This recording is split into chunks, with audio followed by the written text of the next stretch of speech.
wide world of sports is going on here? I promise you, whatever scum did this, not one man in this force will rest for 1 minute until he's behind bars.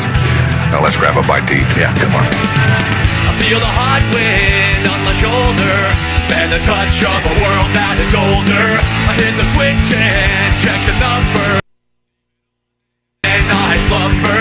I hear the rhythm ringing through it, flamenco guitar and cumbia music. I hear the talking of the DJ. The devil listen, what does he say? I'm on a Mexican radio. I'm on a Mexican radio. Broadcasting live from high atop the J.P. White Building in downtown Roswell, New Mexico. It's Mornings with Mike Winters on 106.5 Roswell's Talk FM. Is that what I sound like when I talk? Now, here's your host, Mike Winters. And good morning, one and all. Welcome to Mornings with Mike Winters. I am he. That would be me, Mike Winters. Happy almost Friday. It's Thursday, everybody. Jeez, turn the split screen on. Don't even give me a chance to get in here, Tanner. Way to pull back the curtain. He's like, I'm at where I'm at. Where you at? Dang. Oh, yeah, no, now I remedy it.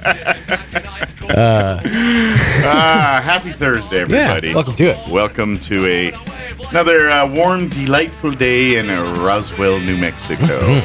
Yeah, 97 the expected high today. Summer it's going down kicking and screaming. Yeah. It's like Labor Day weekend happened and said, oh, we ain't done with summer yet. No. I'm not done with you. No. Yeah. I've been lulling you in some 89s and 85s, thinking, oh, maybe it's going to be fall soon. No. Let me remind you, you're in New Mexico. That's right. It's going to be 100 degrees tomorrow. It'll be fall when I tell you it's fall. Yeah, and it's that weird couple of weeks too where everybody's breaking out their fall time decorations. Yeah. And so there's brown leaves and still 90s. It's a very weird, weird period of time. Every year too. Yeah. I guess you have to break out your pumpkin spice seltzer. Ooh. For summer seltzer. We're not that far off. I'm sure. Yeah. Actually, no, I'm sure it already exists. I'm actually pretty sure you're right because I think it was, I want to say Bud Light.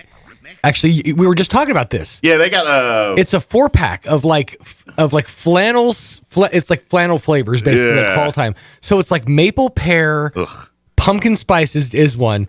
There's maple pear actually kind of sounds good. I mean, I love pears, dude. I love pears. I don't like seltzer, so I'm not a fan of seltzer. Fair enough. So you can make it any flavor. And then there's two more. There was I can't even remember. Oh, toasted marshmallow was one. Yeah.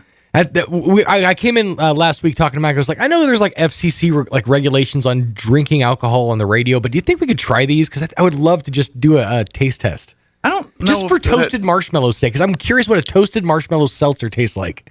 I don't know. Alcohol or not. Like the maple thing? Mm-hmm. The only liquid that should be maple should go on my pancakes. It's just there shouldn't be a drink out there that's maple flavored. I disagree with you. That just sounds revolting. How? How does a maple beverage sound revolting? It just should not be. I would agree that maple shouldn't go with water. I would concur with you there. Well, what is seltzer? Water. That's what I'm saying. No, that's what I'm saying. That's why I'm saying it shouldn't work.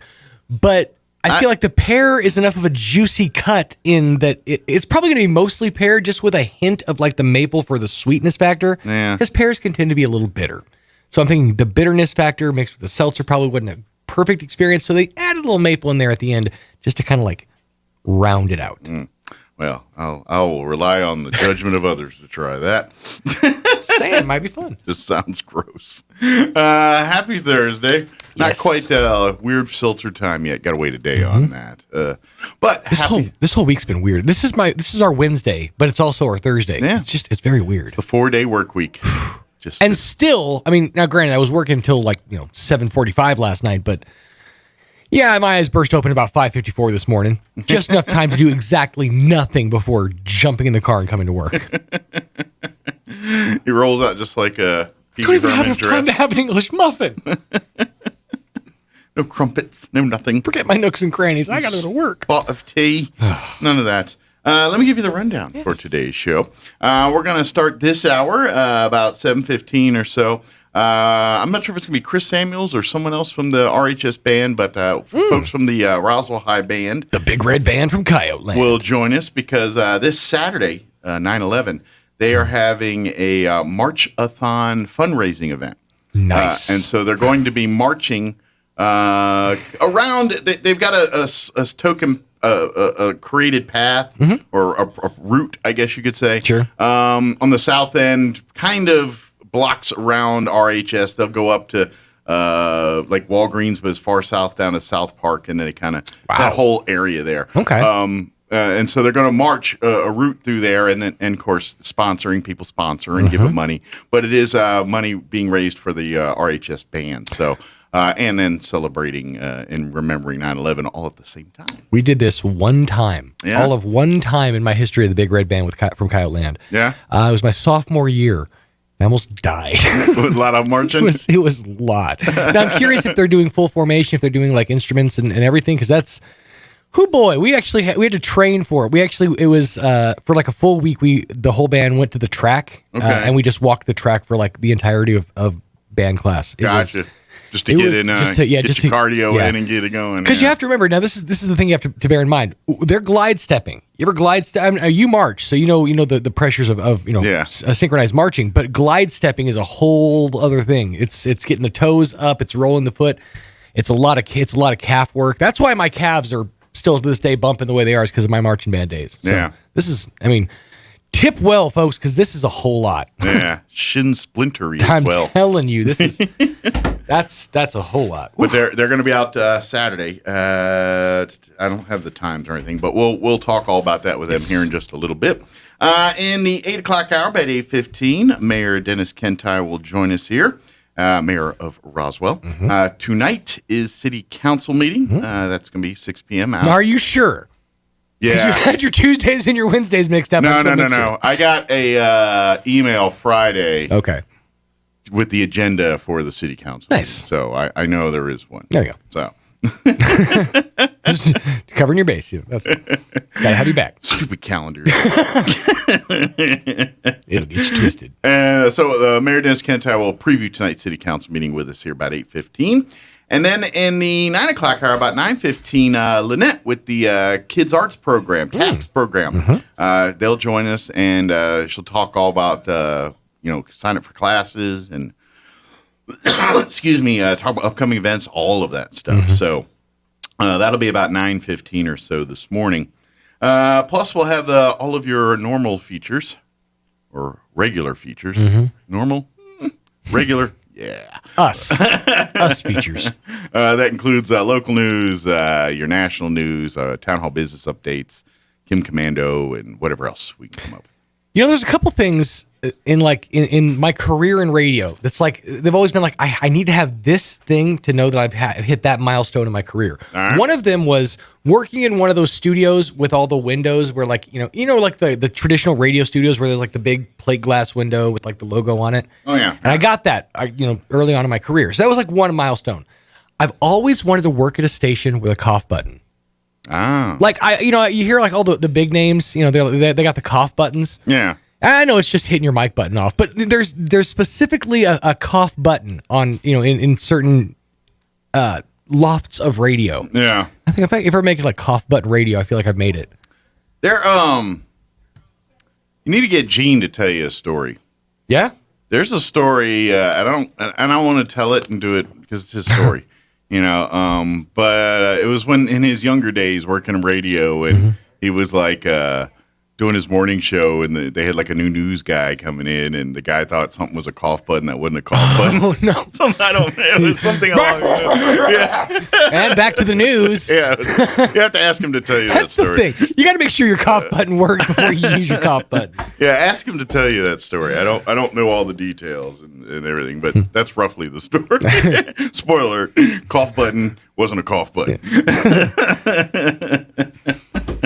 It is closing in on 7:15. Let's take a look at the weather and tell you how hot it's going to be. By the way, Did the band check out there's going to be like 100 again on Saturday, too? Yeah.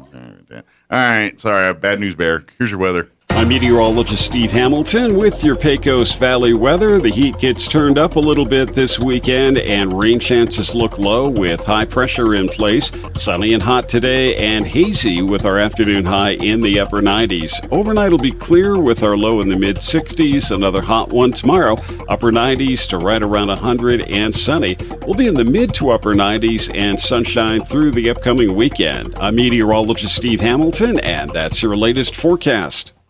Thank you, Steve. Currently 68 degrees here in Roswell. Humidity is at 76%. Winds are in fact calm at the moment.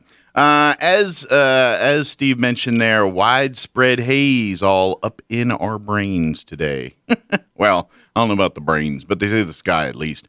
Sunny and hot. Highs near 97 today with south winds 5 to 15 miles per hour. Haze continues into the evening hours, otherwise mostly clear, which isn't that oxymoronic to you? I don't know. But anyway, I'm just reading what it says.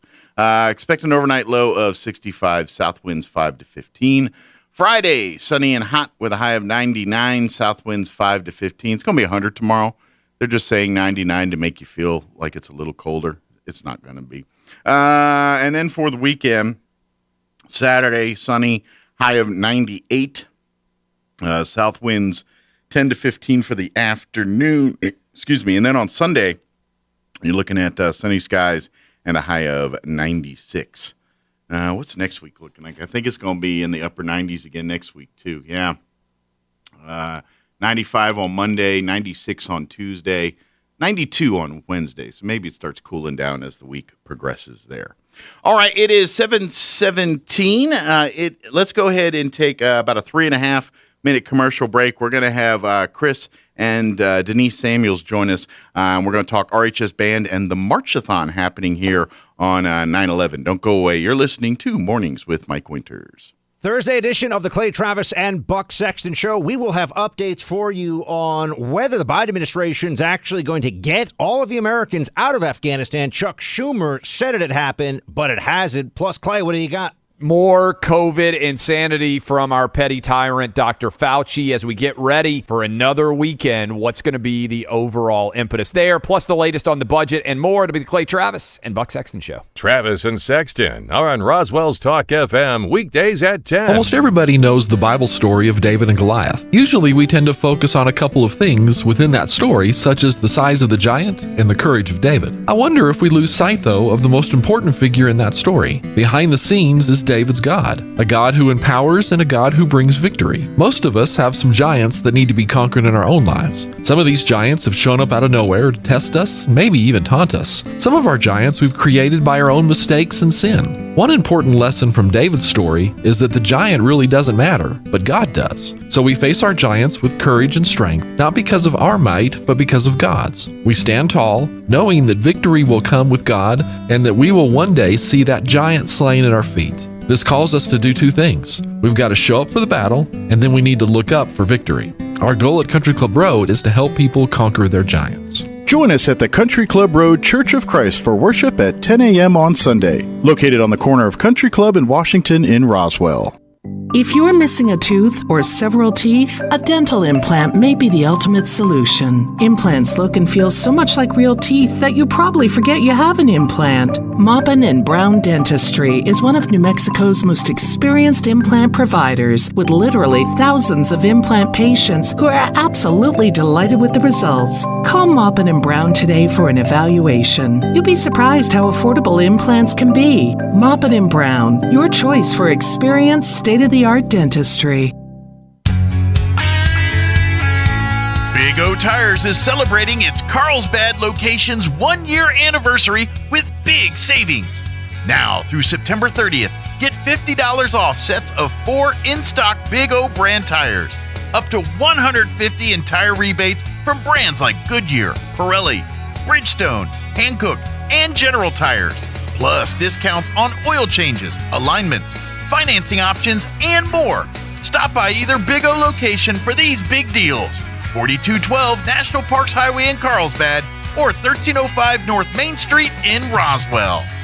Installation charges extra. Eligibility may vary. Disposal and local tire fees extra. Up to 10% shop fee based on non-discounted regular retail price. Not to exceed $35 where permitted. See store and rebate forms for details.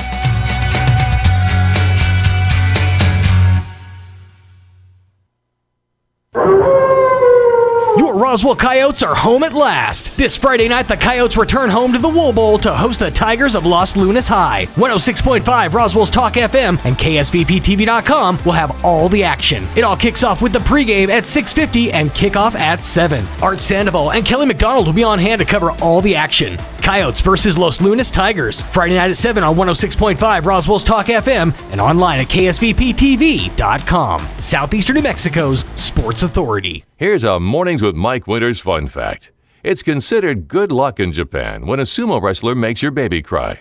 But who gets the good luck? The sumo wrestler or the baby? Here's Mike Winters. It's like the chicken and the egg question. We just don't know. Good morning. It is 21 minutes after 7 o'clock. And joining us in studio this morning from the Roswell High, I guess to be technically a Band Boosters would be the official. Yes. But with the RHS Band. It's go. all the same family here. That's it. But Chris and Denise Samuels with us this morning. Good morning, guys. Good morning. How you doing today? In unison? Just like a couple of... Y'all do a lot together, don't you? Yeah, we've been married a while. Yeah, me and my wife, same way. Same kind of deal. Know that. Been there, done that. Got that drill. So how are you guys doing this morning? Really good. Thanks for having us on. I appreciate it. I know we were just talking because for folks that don't remember, actually Denise, I used to interview her a lot during tailgate parties, during football games on Friday nights, and she was. Well, I guess we could just say Miss Cowbell, maybe. That's it. I'm known for the cowbell. Yeah. We didn't let her bring it this time. Yeah, we knew she was on the parking lot because you could hear that cowbell. Mm-hmm. So now I know we've actually had you on the show here a couple times too, if I remember right. At least once or twice. I know you've been on this show. Maybe with theater stuff. Yeah, I know we've talked before on this show too. But you guys have been with I guess we were just talking about this off air. You guys, this is kind of round 2. Yes. For you guys with the band because, it's kids. You know how that is. When you have one kid go through and then a couple years later, kid number 2's right on the heels. All right, is there any more kids behind this one? No, thankfully we're done after this. This is our baby. So welcome to round 2 of Time with the Band here. So on Saturday, the Roswell High Band, they're doing a fundraising event, but at the same time, doing something to remember, 9/11 and all that happened on that day. It's kind of cool because it's kind of like what the firefighters do on 9/11. You know how a lot of times they'll go to like a tall building, and then hike up the stairs and do something to remember. You guys are doing that in your own way. You guys are like, we're a marching band. Guess what we do? We march. Right. So we're going to grab our instruments and we're going to march, and we're going to march around kind of the blocks around the Roswell High area there on South Main. Yes, sir. Right. And marched, spend a few hours marching and sweating and and all that, but and raising money for the band, and then at the same time, raising remembrance and awareness for 9/11 at the same time here. Yes. Yeah. Awesome. So what time do you guys getting started on Saturday? 8 a.m. 8 a.m. is when we leave Roswell High, so Okay. we'll probably have to start setting up about 7:30. So Okay. some of these kids might be a little grumpy in the morning. Yeah, they don't like to see 7 a.m. on a weekend morning. That's bad enough Especially the day after a game, This is just true. saying. This is true. But they're excited. We're excited. So Good deal. Yeah. So obviously this is a fundraising event. We want to try to raise as much money for these kids. Obviously, band for folks that don't know, it covers a lot of the. It's expensive to have the band, the equipment, forget the traveling and the food and all the stuff that incurs anytime the band moves to someplace for an event or a competition or what have you. But just the equipment, the uniforms, everything it takes for them to get out on a field is very expensive. And obviously the school helps with some of that, but a lot of it's raised by the parents, the boosters, and the kids themselves, and earning their keep for their organization, so to speak. Absolutely. And right now we are planning to go to 5 different marching competitions. Okay. And buses are expensive. And I imagine that even in the world of COVID, it's even more expensive and things. Because that's just the world we live in now. Right. Nothing's easier. Right. Well, and thankfully our band has actually grown, so we have to have 2 buses. Oh, so we need more buses to double the expense there. Exactly. Right. And so that is a big reason what this fundraiser is going to help with, is to help get us our buses so we can go to the marching competitions. Gotcha. So, because the kids learn at these marching competitions. They get to see other bands perform. Yeah. It's really a great experience for them. Absolutely. It's just for. I have zero musical ability here, so I touch an instrument. That's a disservice to society. But what these kids learn in band and everything, that all of that and more, when we talk about sports and they talk about the things sports build and teamwork, characters, like, band. How much precision and if one person's off just a little, how that messes up the whole thing. Everyone's got to be. It's all marching band puns, beating to the same drum. All those, it's band. Hello. Right. Yeah. And the coordination with the marching and the playing, and absolutely. That's all about teamwork. That's all about you lifting each other up. That's all about that's all the things that you gain in sports and other things. That's band, and they get and it's just like the sports side with the camaraderie and traveling and doing all of that and the competitions. It's very very rigid, stiff competitions. It's just because we don't know what we're looking for. We just like, hey, that looks pretty good. They sound like a band. They're beating, they're going in circles. They're doing look good. There's a lot of judging things they're looking at, and the way they step, the way they turn. They do it in unison. And I'm just hitting the obvious ones. I'm sure there's way more deeper ones that I have no idea about. Right, and we don't even know all those either. I'm like, that's my baby. She looks great. Good job. Exactly. Yeah, that's where we're doing. Like, look good to me. They'll even go and you kind of get graded on the size. If you're supposed to be a 5A school and you are under what that amount should be, you kind of lose points on that. I guess that makes sense because obviously the more people, the harder, because the more people you got to get on the same page here. So, exactly. So I guess a smaller band technically would have an advantage there, I'm thinking. It's easier they kind of have like different brackets. Sure. So that a smaller band isn't competing, head to head with like a huge. Sure. But I would say, like because you think of, a lot of people think of marching bands at football games where they do like the formations and things on the field. Yes. It's a lot easier with 100 people doing that than 6. Just saying. Yes. You got 6 people trying to make. All right, we need one more for the team. Come on over. But there's a lot of that here. Now on Saturday, they're not going to be having to be into tight formations and things here, but they're going to be basically a marching band marching up and down the side streets here. Be careful if you're driving in those areas. You'll hear and see them coming. They're the ones with all the instruments. You'd be able to hear us for sure. Well, and thankfully the RPD is going to be giving us an escort. Awesome, very good. So we do have that. But yes, please be careful when we're. It's going to be on our Facebook page. Yeah, I kind of have this. It's not really easy to explain on the radio without just showing you the map. Yeah, it's a very odd. Right. Basically, it's going to be on the south end. Think Roswell High is kind of sort of the central part of the route. Yes, they're basically going to go as far south as South Park Cemetery in that area, and as far north as like Domino's and the Walgreens at that area there on the south end. Yep. So think of it Domino's on, was that Hobbs, or I'm looking at them on Union and McGaffey. Yeah, Union and McGaffey. So think that's about as far north there, and that Walgreens closer to South Main there. And then South Park Cemetery, MLK, all that, and that on that. That's, and then they'll go up and down. What street is this one? I can't read it. We're going to go up Union. That's Union. So, yes. So you're going to spend a good hunk of Union, and then kind of go. But so you kind of get the gist of the area. That's where we're going to be. Right. Now, I imagine a lot of it's pre-sponsoring. People can sponsor. Can they sponsor on the route? Like if they see you guys? Absolutely. We're going to have our kids. Some of the kids that play in what we call the pit, like the xylophone, the piano, like an orchestra pit would be on a kind of. Okay.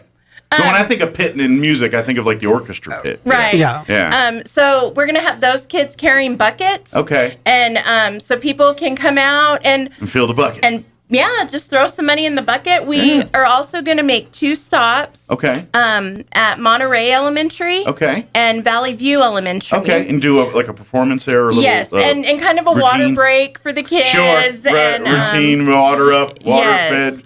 Get the horses ready for the next route. Right. But I mean, we're a marching band. We thrive on excitement and everything. So we'd love to have people coming out, cheering on the kids. Yes, absolutely. Yeah. So and here's the thing. It's with the marching band here because it's.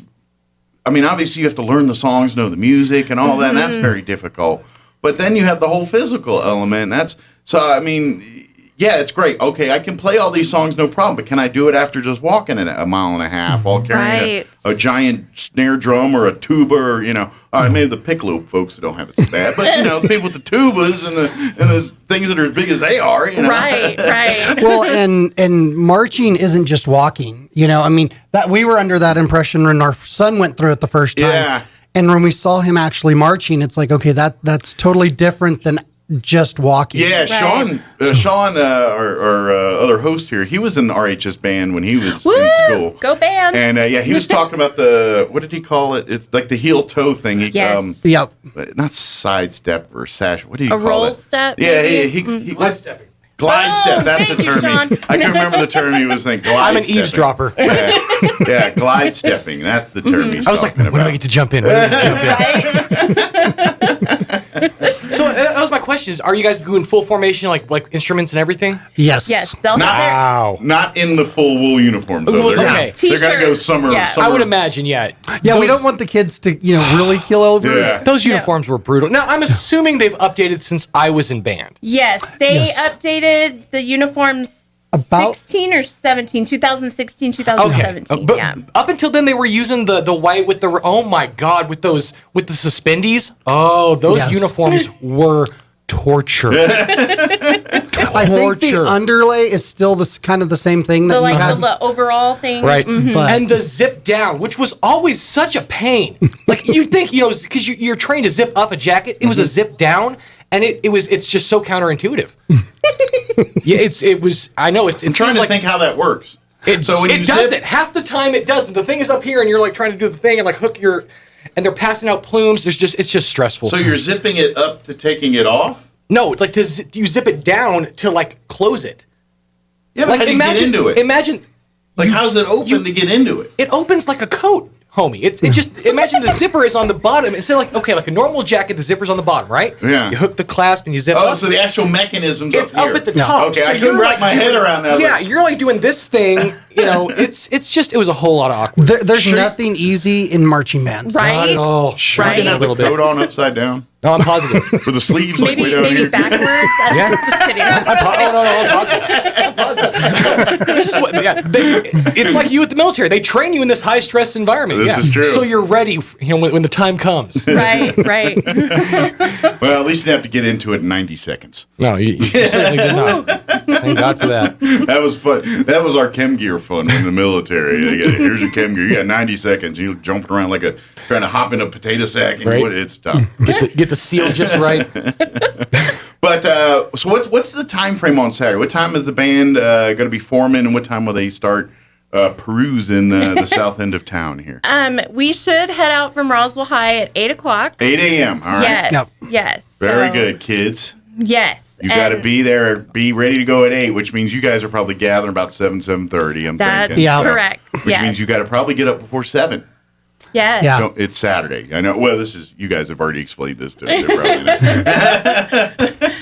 But yeah, and then we'll just head out, and like I said, you'll be able to hear us coming. Sure. How many kids are in the band this year? Do you know approximately? With our color guard, I think we are right at 60. Okay. Wow. Which is one of the biggest bands Roswell High has had in a few years. So you shouldn't have a problem seeing roughly 60 student performers here going up and down the neighborhoods here for on Saturday. If you miss that, you kind of been looking to miss it. Just saying.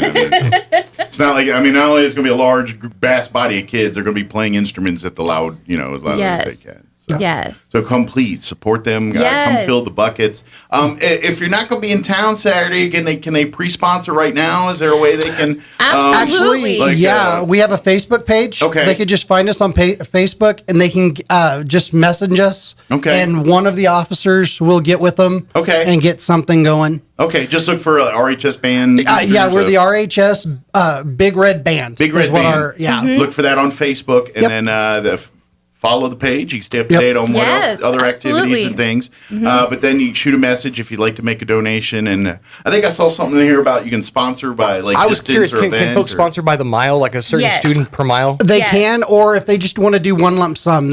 We've gotten a few that just one lump sum. Here's $20. So if you got a family member or friend that's in the band and you want to kind of spotlight them, awesome. But if you just want to say, hey, good attaboy to the whole band, awesome, you can do that too. And absolutely, any amount is greatly appreciated. Sure. $5, that's great. Yeah. We'll 5 take million, it. anything. If there's somebody out there that's independently wealthy and wants to sponsor the band. If anyone is listening and would like to pay for our buses to marching competitions, God bless you. I mean, we could even name the trailer that we haul after you. I mean, Jeff Bezos is a consistent listener here, so you got a good target demo.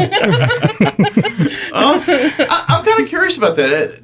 Has the band done stuff for like events and things from it? Like if they, because I know you guys will perform at events and things and get donation stuff, but we do that. Like, have you had requests for bar mitzvahs, birthday parties? Yeah, or anything just like that. They said, hey, hey, I'd like to help the band. Why don't you come play at our thing and we'll give you a couple $100 or something like that. Has that ever been something that's ever been part of the band? Not that I know of. Is that even allowed? I don't know with rules and schools and all that. I don't know all the legalities. I will look into that. Gig work. I just feel like it sounds like something that could be a good, If nothing else, we could start the trend. The band, We could start the gig economy for the high school bands around the country. Yeah, we could do yard. We could do yard concerts. Yeah. Ooh, yes, exactly. Well, I mean, annoy your neighbors. Well, hey, there you go. On every single place on the planet, how does a musician make money? Right. Gig work. They just sit there playing, Like the band just Here's like, what you hey, do. we're gonna sit here and play. Set the band up, and then have all the cases set up in the front, just so people can throw in ones. There you go. Yeah. Yes. That's right. More cases means more donations. That's right. One would think. Those tubas hold big cases. I know. They could hold lots a of lot money. of money. A lot. Tuba alumni, trust me, I know. Oh, right Marching on, tuba alumni. right Those on. were a pain. 30 pounds of torture. Hey, let's find other big. Can you have a marching stand-up bass? Maybe we can get one of those and. I don't know. You know how many dollars you could fit in one of bass cases? I'll tell you this. Before I played tuba, I actually played a euphonium or baritone. And the marching baritone is actually it's a gigantic trumpet that you have to you got to keep the bell up, and that thing itself is like 15 pounds. Oh wow, that's a hassle. I mean, let's talk about the Barry saxophone. Oh, dude. Yeah, any instrument that requires its own carrying strap. Yeah. Right. Okay. And the case for the Barry sax, it's actually on wheels, like a suitcase. It's that huge. Okay. And thankfully, our player is actually taller than it now. Right. There for a little bit, he was actually shorter. It's almost. I can see that as a problem. It almost feels like a challenge with the Barry sax, with the tubas. You almost see like the smallest students are like, I'll take that on. I remember in elementary school, and this is when I grew up in Maryland. They in 5th grade, they were trying to recruit kids to start the middle school band in 6th grade. And they always had trouble getting trombone players because at that age, most of the kids' arms weren't long enough to hit. Oh no! Yeah, you see the full extension of the fingers. Right. And so, as a bribery tool, if they could get kids that were long enough to had long enough arms, they'd bribe them with candy bars. They'd be like, "Hey, we'll give you a." It was not you just a dangle it Snickers. just past 7th position. Can you reach it? Can you reach it? She'd literally hold a king size Snickers up. Anybody want to play trombone? And come on, 5th grader candy bar. What got you started on the trombone? Some kids end up playing trombone because they got lured in by Snickers. Just saying. Somewhere in the country, there's an amazing trombonist with diabetes. Oh, sad day. I mean,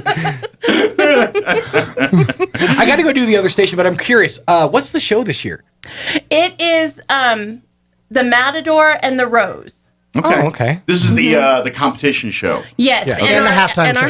So it'll be the show. halftime, and you guys will do parts and things of it each during the halftime shows, and then obviously you have to do the full performance Usually is that in the spring or is that in the winter? No, marching band is just during the fall. Yeah. Just during the fall. Yeah. Okay. Yes. And in fact, October is when we have all of our competitions. And so band parents refer to that as Bandtober because every weekend we've, got a marching competition, a football game. Are you doing Denver City this year? Yes. Oh my God, the torture. I love Denver City, but it's just it always annoyed me. The trip to get there, is that the rough part? The trip was great, but it always annoyed me. We'd put everything we had into the show, and then like Plano would bring fireworks. It just never seemed fair. I got you. Friendship. Friendship. Oh my gosh. They had a dragon school to beat one year. kind of thing? That is Friendship is a phenomenal band. They're huge, They massive. are huge. They always have a phenomenal show. Friendship. But is that Dallas area? I'm not sure where they're from. Friendship. I feel like it's a Texas. Texas. Dallas. It is It's Texas. Texas. Dallas, I'm Texas sure area, offhand. Yeah. But hey, we are mighty. Yes. We have a lot of heart. My golly. It was great to see. That's the valuable lessons the kids learn, and it's all part of the trip and the experience and all of that stuff. So, yeah. But it is fun for them to get to see. Oh yeah. Those bigger bands. It's probably their kind of version of the Super Bowl for them, when you have that many eyeballs and that much, I guess you could say the pressure's on in that situation. So that's that, as far as that moment, that's about it for the band. That's about as high as it gets. That's that moment for them. So really cool. Come see them this Saturday. Come out. Yes. And like I said, they're going to be, like I said, if you hang out kind of on Union, McGaff, you hang out definitely around Domino's or South Park Cemetery, certainly around Roswell High. In those areas, you'll hear and see the band approaching. Come and watch the band, follow them along, and let's fill up those buckets. You'll see the pit kids with the buckets, and then fill up those buckets, and let's raise as much money. Please look for the RHS Band Facebook page. To sponsor. You can sponsor right now. Go there and sponsor the whole band. You can sponsor one of the band members by distance, whatever you want to do. Or just cut them a big check and say, good luck and have fun, and let's do this. And let's help them because all of this will make sure they get to all these competitions this year, make sure they have the buses. And like you guys were saying before, we've got more kids this year in the band. Yes. That's a good thing. More That's volunteering. awesome. Which means we need 2 buses, so more money. So So we're gonna have to do another lap around the south end here to make some more money. So. One more time. That's right. Back quite full. Let's keep going. Hey, maybe that's the move. We will not stop these kids until you fill these buckets. Oh, the poor kids. Yeah, they might get child services involved. They might. That'd be a good idea. Never forget that. Yeah, let's Just fill that. the buckets. Right, there you go. And then, of course, what as far as other help and things? I mean, is there? Obviously the band boosters and your parents, they kind of do a lot of that. But is there help that you can use outside of that, other than financial? Or? Water. Cases of water is always appreciated. Okay. These kids, they'll go through a case of water. Okay. 2 cases of water. When we went to Hobbs last week, we had 4 cases of water that we iced down. We went through all of it, and Hobbs was actually kind of cold and rainy. Okay. And we still went through that amount. Yeah. So, if you are like, okay, I can't give any money, but I might be able to donate a case of water. Yeah, that awesome. Would be great. Okay. Absolutely. Or bring a couple cases with you on Saturday while you see them out and about. Don't put the cases of water in the bucket. Talk to one of Right. Yeah, we'll be in our cars. We'll put the water in the car. That'd be great. Yeah, some of the boosters are going to be following. So if you've got something like that, just wave one of us down and we will gladly pick it up for you. And of course, if you can shoot a message on the Facebook there through the messenger. Absolutely. If you want to make arrangements for a more bigger donation, or you don't feel like chasing them around with a case of water around town, make arrangements to meet them. That's fair. Any of these things here too. And then of course come out to the games on Friday nights here too and see the band performance and see as they get ready for competition here in October. And just root on. I mean, obviously, we're talking RHS, so root on the RHS band. But if you're out there at the Wool Bowl on Friday nights, root on that Goddard band and root all of our kids on. And, Exactly. And support them. And they're all busting their tails to get getting the best performances and really preparing to be adults here and getting those lessons in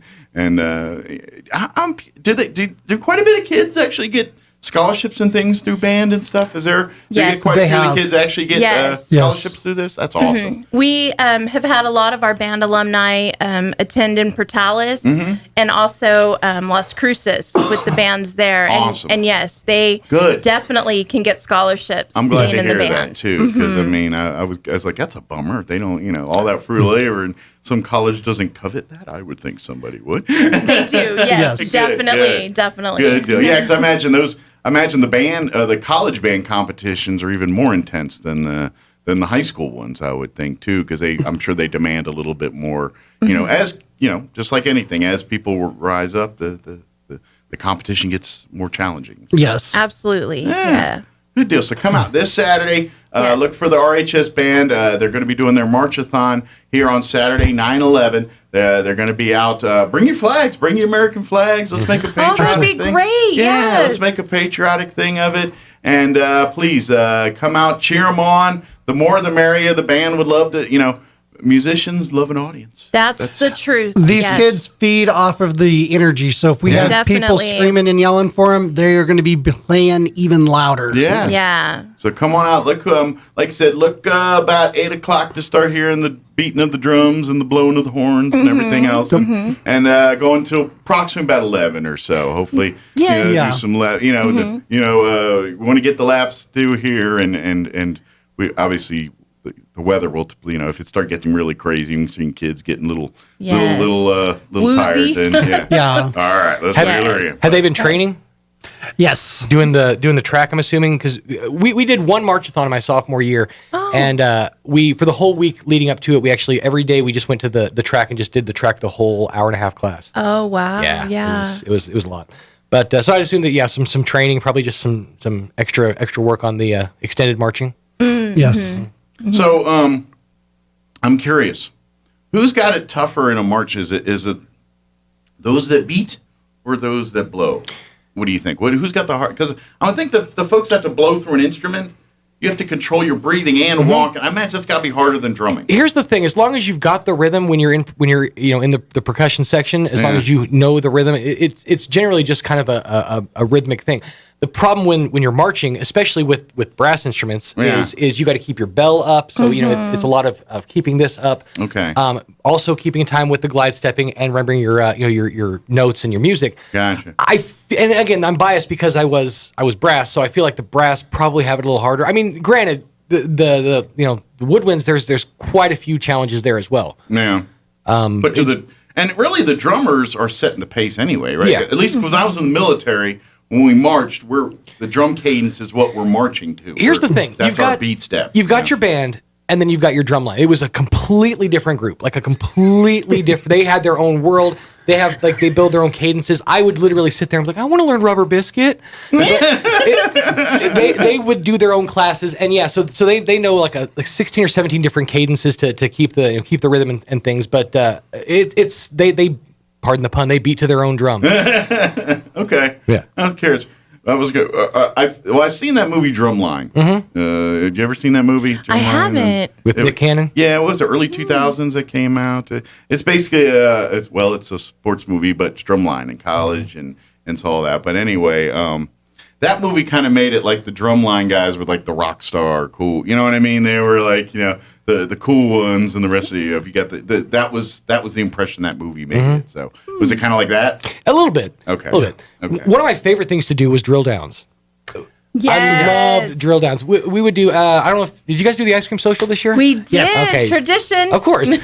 So we would get out there. The ice cream social. Everybody gets on the back of the out back of the band hall, and then on the practice field, we would all line up in formation, and drum major would just call random orders. Like left oblique, right oblique. And if you missed your step, you were out. Okay. And it was basically, and it would speed up as you went along. Okay. The pace would speed up. And it was, by the end of it, you would have like these two people just like heart's going about facing and just back. And the calls were, it was always insane. It was like about hut, and you were just like doing this by the end. Right. It was great. Oh, those were great. Those were fun. They still get some of that camaraderie and that stuff going on? Oh, yes. Good and deal. we've got 2 drum majors this Oh, year. wow. They're I know there's a lot of misunderstanding sometimes when you say drum major and they're like, they play the drums. Well, technically, one of them does play the drums. Oh, nice. Yeah. But they're the guys up there on the podium. They're the leaders, Band the leaders. directors. Yes. And we have 2, Jordan and Aiden. Nice. So, yep. Do they do their thing at the same time? Like, are they? And I'm guessing certain parts of the band's paying attention to one and the other's not. Because you know what I mean. I'm guessing they have their own areas of the band there. Because I would imagine for cross signals, I don't know. I don't know anything about. They band. pretty much do the same thing at the same time, and Okay. it is just one of those things that they can pay attention to one. Gotcha. Okay. So I didn't know if one was given some commands that would be different than this or on this side. Or. And I mean, that's one thing we do too, is we send our drum majors to Texas Tech for the drum major camp. Oh, wow. During the summer. And normally when they come back from that camp, they are a totally different kid. They are fired up. You know, what happens? I know when our son went, All you know, the he energy. he was kind of changes in I left the ball and I came back as drum major. That's it right there. You're right. he was really reserved about being drum major, and Our then son, we sent him for a week, and we came back and picked him up, and he was just excited, That's cool. ready to lead the band. Nice. And I know it was the same for Aiden and Jordan, you know, and we want to be able to send Aiden again next year because he is our junior drum major. Jordan is our senior. You got them all mixed up. Yeah, I'm just all confused. It's the dance. I get it. So, you know, we want to send him again. We want to send whoever becomes our junior drum major. And it would be nice if we could get enough money so we could send some of our student Drum leaders line, maybe. to this, because Texas Tech has a great program when it comes to the drum major camp. They actually just have a band camp that week. Gotcha. That is just awesome. Good deal. And it really kind of, trains your leaders, your youth leaders. And 80% of it's just confidence, because, you know, it's hard to be a student, you know, leading your peers. It's, you know, having that confidence to stand there and say, you watch me and do what I say. And that confidence, that's 80% of it. Yeah. That's awesome. So come see the fruit of their work this Saturday. Yes. Come on out. Come out for the Marchathon again. Just kind of hang out in the south end of town, a few blocks north-south of Roswell High. You're bound to see the band at some point throughout the morning there. Or Come if by. you just want to meet us at Valley View or Monterey. That's going to be a stop there and for a water break and a performance and everything else. Yes. And I guess you probably need to swap out equipment or do anything like that, and change a tire or anything like that. We'll do it on the don't fly. say things like that. Oh, my I was goodness. thinking NASCAR pit crew. Oh, right, okay. Everything we need there. Thankfully, we don't have to haul the trailer around on this I don't know if you need to oil up a horn or something. I don't know. Right. A new reed and the clarinet, you know. Any kind of work around there. So, and of course, if anybody has any questions, you can probably your best resource would be to shoot those questions in the Roswell High band Facebook page. Absolutely. If you have any questions about the event, or if you want to make a donation that and not going to be there, but want to help out and support, you can address all that through the Facebook page there. Yes. Otherwise, just come on out Saturday, look for the band, and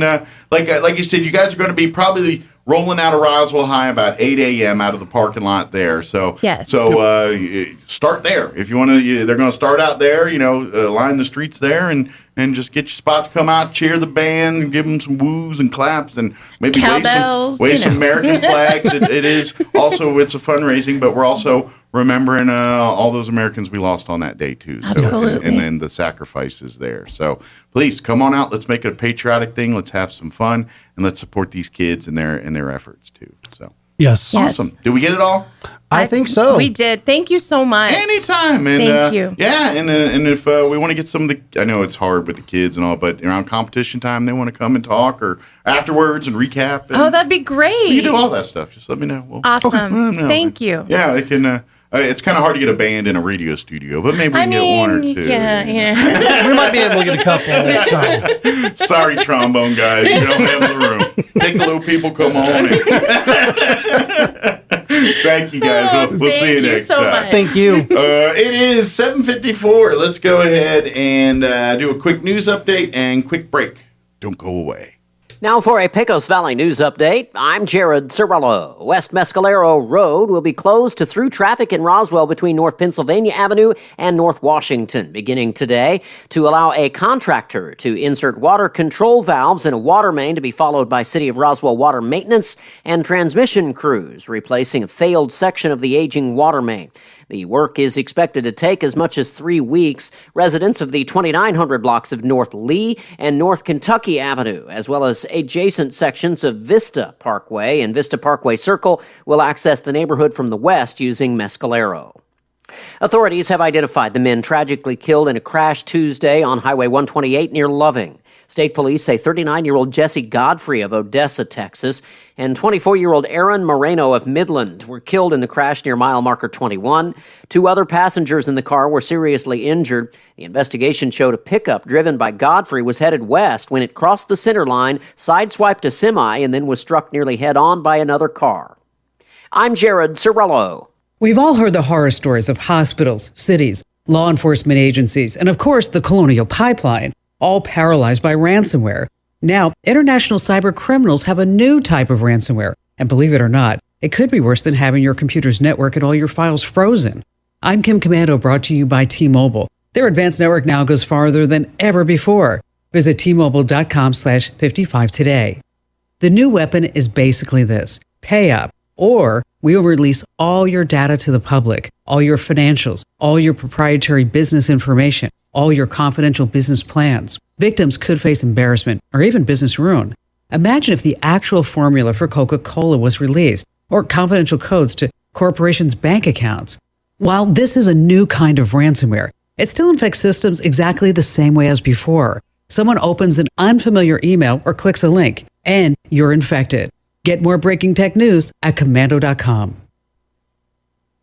There's big news from my favorite home security company. SimpliSafe just launched their new wireless outdoor security camera, and it's engineered with all the advanced tech and security features you want and need to keep you and your family safe. It has an ultra-wide 140-degree field of view, 1080p HD resolution, and 8x zoom. There's even a built-in spotlight with color night vision, so you can keep an eye on what's going on day and night. This camera has it all, and it integrates with your SimpliSafe home security system, extending its protection to the outside. That means every door, window, and room are protected, along with your property.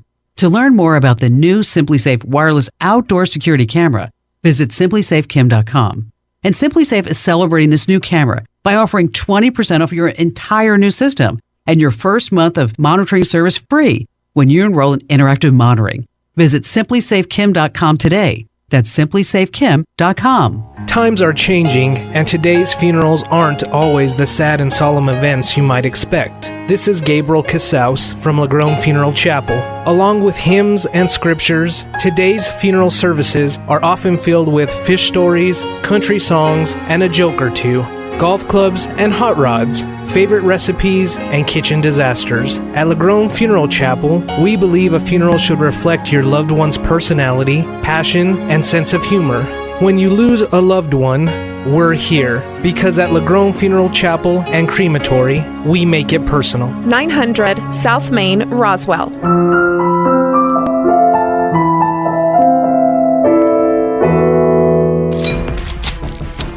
The High Caliber Summer Sale is on now at LGS Guns and Ammo. Now through Labor Day weekend, save big on guns, ammo, and everything you need. From brands like Glock, Ruger, Springfield, Smith & Wesson, Mossberg, and more. Plus, massive savings on ammo, targets, magazines, optics, and knives, and a great selection of Springfield St. Edge rifles. The High Caliber Summer Sale on now at LGS Guns and Ammo. Southeastern New Mexico's authority for guns and ammunition in Hobbs or Roswell, and at lgsguns.com.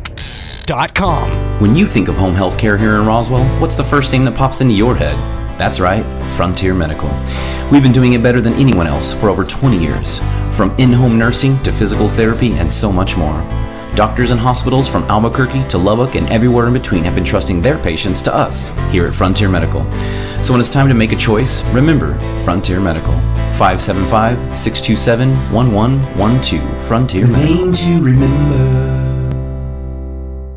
Bob Reed Pest Control protects you and your home by controlling pests that invade. Bob Reed Pest Control understands the importance of safety in and around your home from unwanted pests, and they offer answers and solutions when you need them most. Protect your home, your children, and your pets from the dangers of poisonous bugs and insects. Let Bob Reed Pest Control and their fully licensed professionals start working for you and your family today. Call 623-5344, serving all of southeastern New Mexico. Find them fast in names and numbers. Talk radio has landed on the all-new 106.5 FM KEND Roswell. And we're closing in on 8 o'clock. Town Hall News up next. Mayor Dennis Kentai coming up next hour. Don't go away. Breaking news this hour from townhall.com. I'm Rich Thomason. There are Americans among the Westerners on board a jetliner that has departed Afghanistan's Kabul airport. The Qatar Airways flight is bound for Doha. It's the first such large-scale departure since U.S. and foreign forces concluded their frantic withdrawal from Afghanistan the end of last month. And despite resorting to some harsh measures, it would appear the Taliban has been unable to keep protesters off the streets of some Afghan cities, and many of those demonstrators standing up for women's rights. The Taliban interior minister said he was restricting protests because some people were taking to the streets at the instigation and with the financing of malicious parties, using demonstrations as cover to breach security, harm citizens, and create chaos. Yesterday, protesters were held back, beaten and lashed as Taliban militants fired in the air to try to control crowds. Some journalists were detained and beaten and had cameras and footage examined. But pictures show people on the streets again this morning, apparently defying the ban. That's the BBC's Dan Johnson. President Biden about to unveil an updated plan aimed at fighting the intensifying coronavirus pandemic. In response to surging COVID cases and hospitalizations, the president will lay out an updated effort to increase vaccinations and stop the spread of the virus. There are 6 steps the president's announcing. There will be new components. White House spokeswoman Jen Psaki says progress has been made, but the pandemic is not over. We are still at war with the virus and with the Delta variant. She says the president's 6 steps will build on previous actions taken by the administration. Greg Clugston, Washington. At 310,000, the number of people applying for unemployment benefits dropped to a pandemic low last week. Stocks are higher on Wall Street. The Dow is up 72 points, NASDAQ ahead 43, and the S&P 8 points higher. More on these stories at townhall.com. One listener that stands out that I work with was this older couple that was interested in refinancing. They reached out to a few different lenders. Their credit wasn't the best. I know some of these other bigger banks, you just won't hear back from them, which I cannot stand. Not everybody has the 780 credit scores, and just because you don't qualify at one time doesn't mean that you'll never qualify. I'll walk you through what you have to do, whether it's 2, 3, 6 months from now. Back to that older couple, we worked with them for months and months to improve their credit, and we were able to get the loan done. We were saving them hundreds each month, thousands of dollars a year, finally got themselves into a situation financially that they can handle, and they could start saving money each month for retirement. End of the day, they just could not be happier, which just put a huge smile on my face. We are United Faith Mortgage. United Faith Mortgage is a DBA of United Mortgage Corp. 25 Melville Park Road, Melville, New York. Licensed mortgage banker. For all licensing information, go to NMLS-ConsumerAccess.org. Corporate NMLS number 1330. Equal housing lender. Licensed in Alaska, Hawaii, Georgia, Massachusetts, North Dakota, South Dakota, or Utah.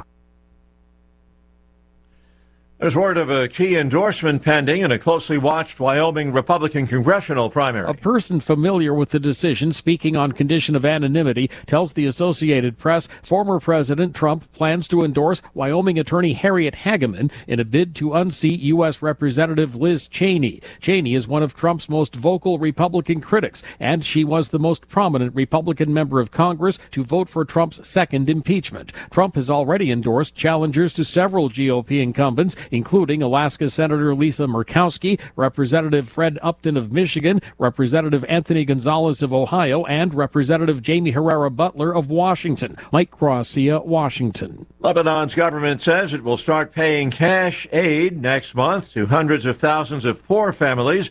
That small nation's economic crisis deepens.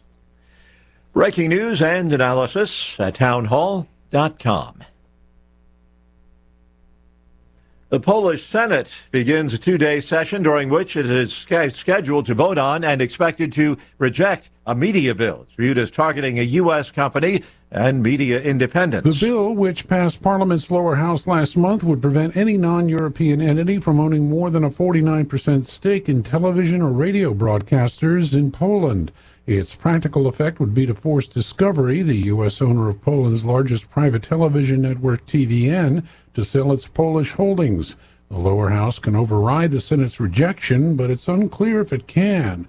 And the president has also vowed to veto the bill in its current form.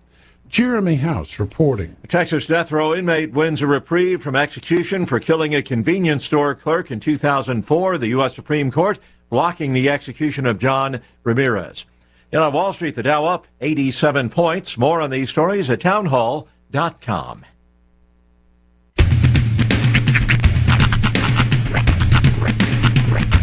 What in the wide, wide world of sports is going on here? I promise you, whatever scum did this, not one man on this force will rest for 1 minute until he's behind bars. Now let's grab a bite to eat. Yeah, come on. I feel the hot wind on my shoulder and the touch of a world that is older. I hit the switch and check the number. I leave it on and then I slumber.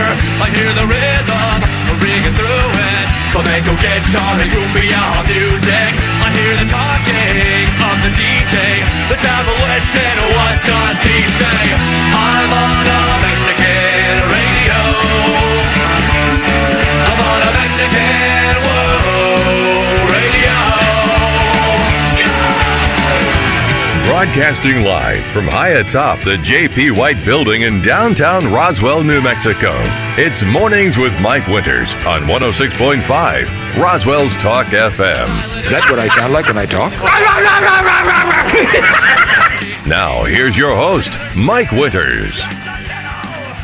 And good morning. It is 6 minutes after 8 o'clock. Welcome to our number 2. The Deuce. Mornings with Mike Winters, right here on 106.5 Roswell's Talk FM. Happy Thursday, everybody. Hope all of you are having a just wonderful, happy day so far. Indeed. Yeah. A pleasant day. Tis a nice one. A little warm, a little on the warmish side. Kind of wish summer would just shut up already. STFU and let us enjoy our fall time. Yeah. I got a closet full of long sleeve t-shirts that are just aching to be worn. It was nice to go up to the mountains because for the first time I got to break out my long sleeve t-shirts and I felt super appropriate. You were long sleeve teed up? Actually, the first day, the first day I wore, it was a actual sweater.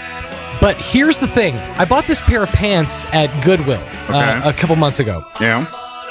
And when I bought these pants, I realized exactly why you can never find men's clothing, good men's clothing, at a thrift store. I know exactly why. Why? Because women donate. Now here's what happens. Women go through their closets. They're like, oh, this is cute, but I haven't worn it in so long. I'm going to donate this and let somebody else wear it. It's cute stuff. It's stuff that women would wear. Mm-hmm. I have all my female friends go to like the thrift stores and they always find the coolest stuff. Mm-hmm. Then they go through the men's side of their husband's side of the closet. They go through their son's rooms and like, oh, he hadn't worn that in 3 or 4 years. I'm going to donate that. He hasn't worn it because it's ridiculous. I bought a pair of pants and they fit me. And I was super excited that they fit me, but you can't try things on in the post-Rona world.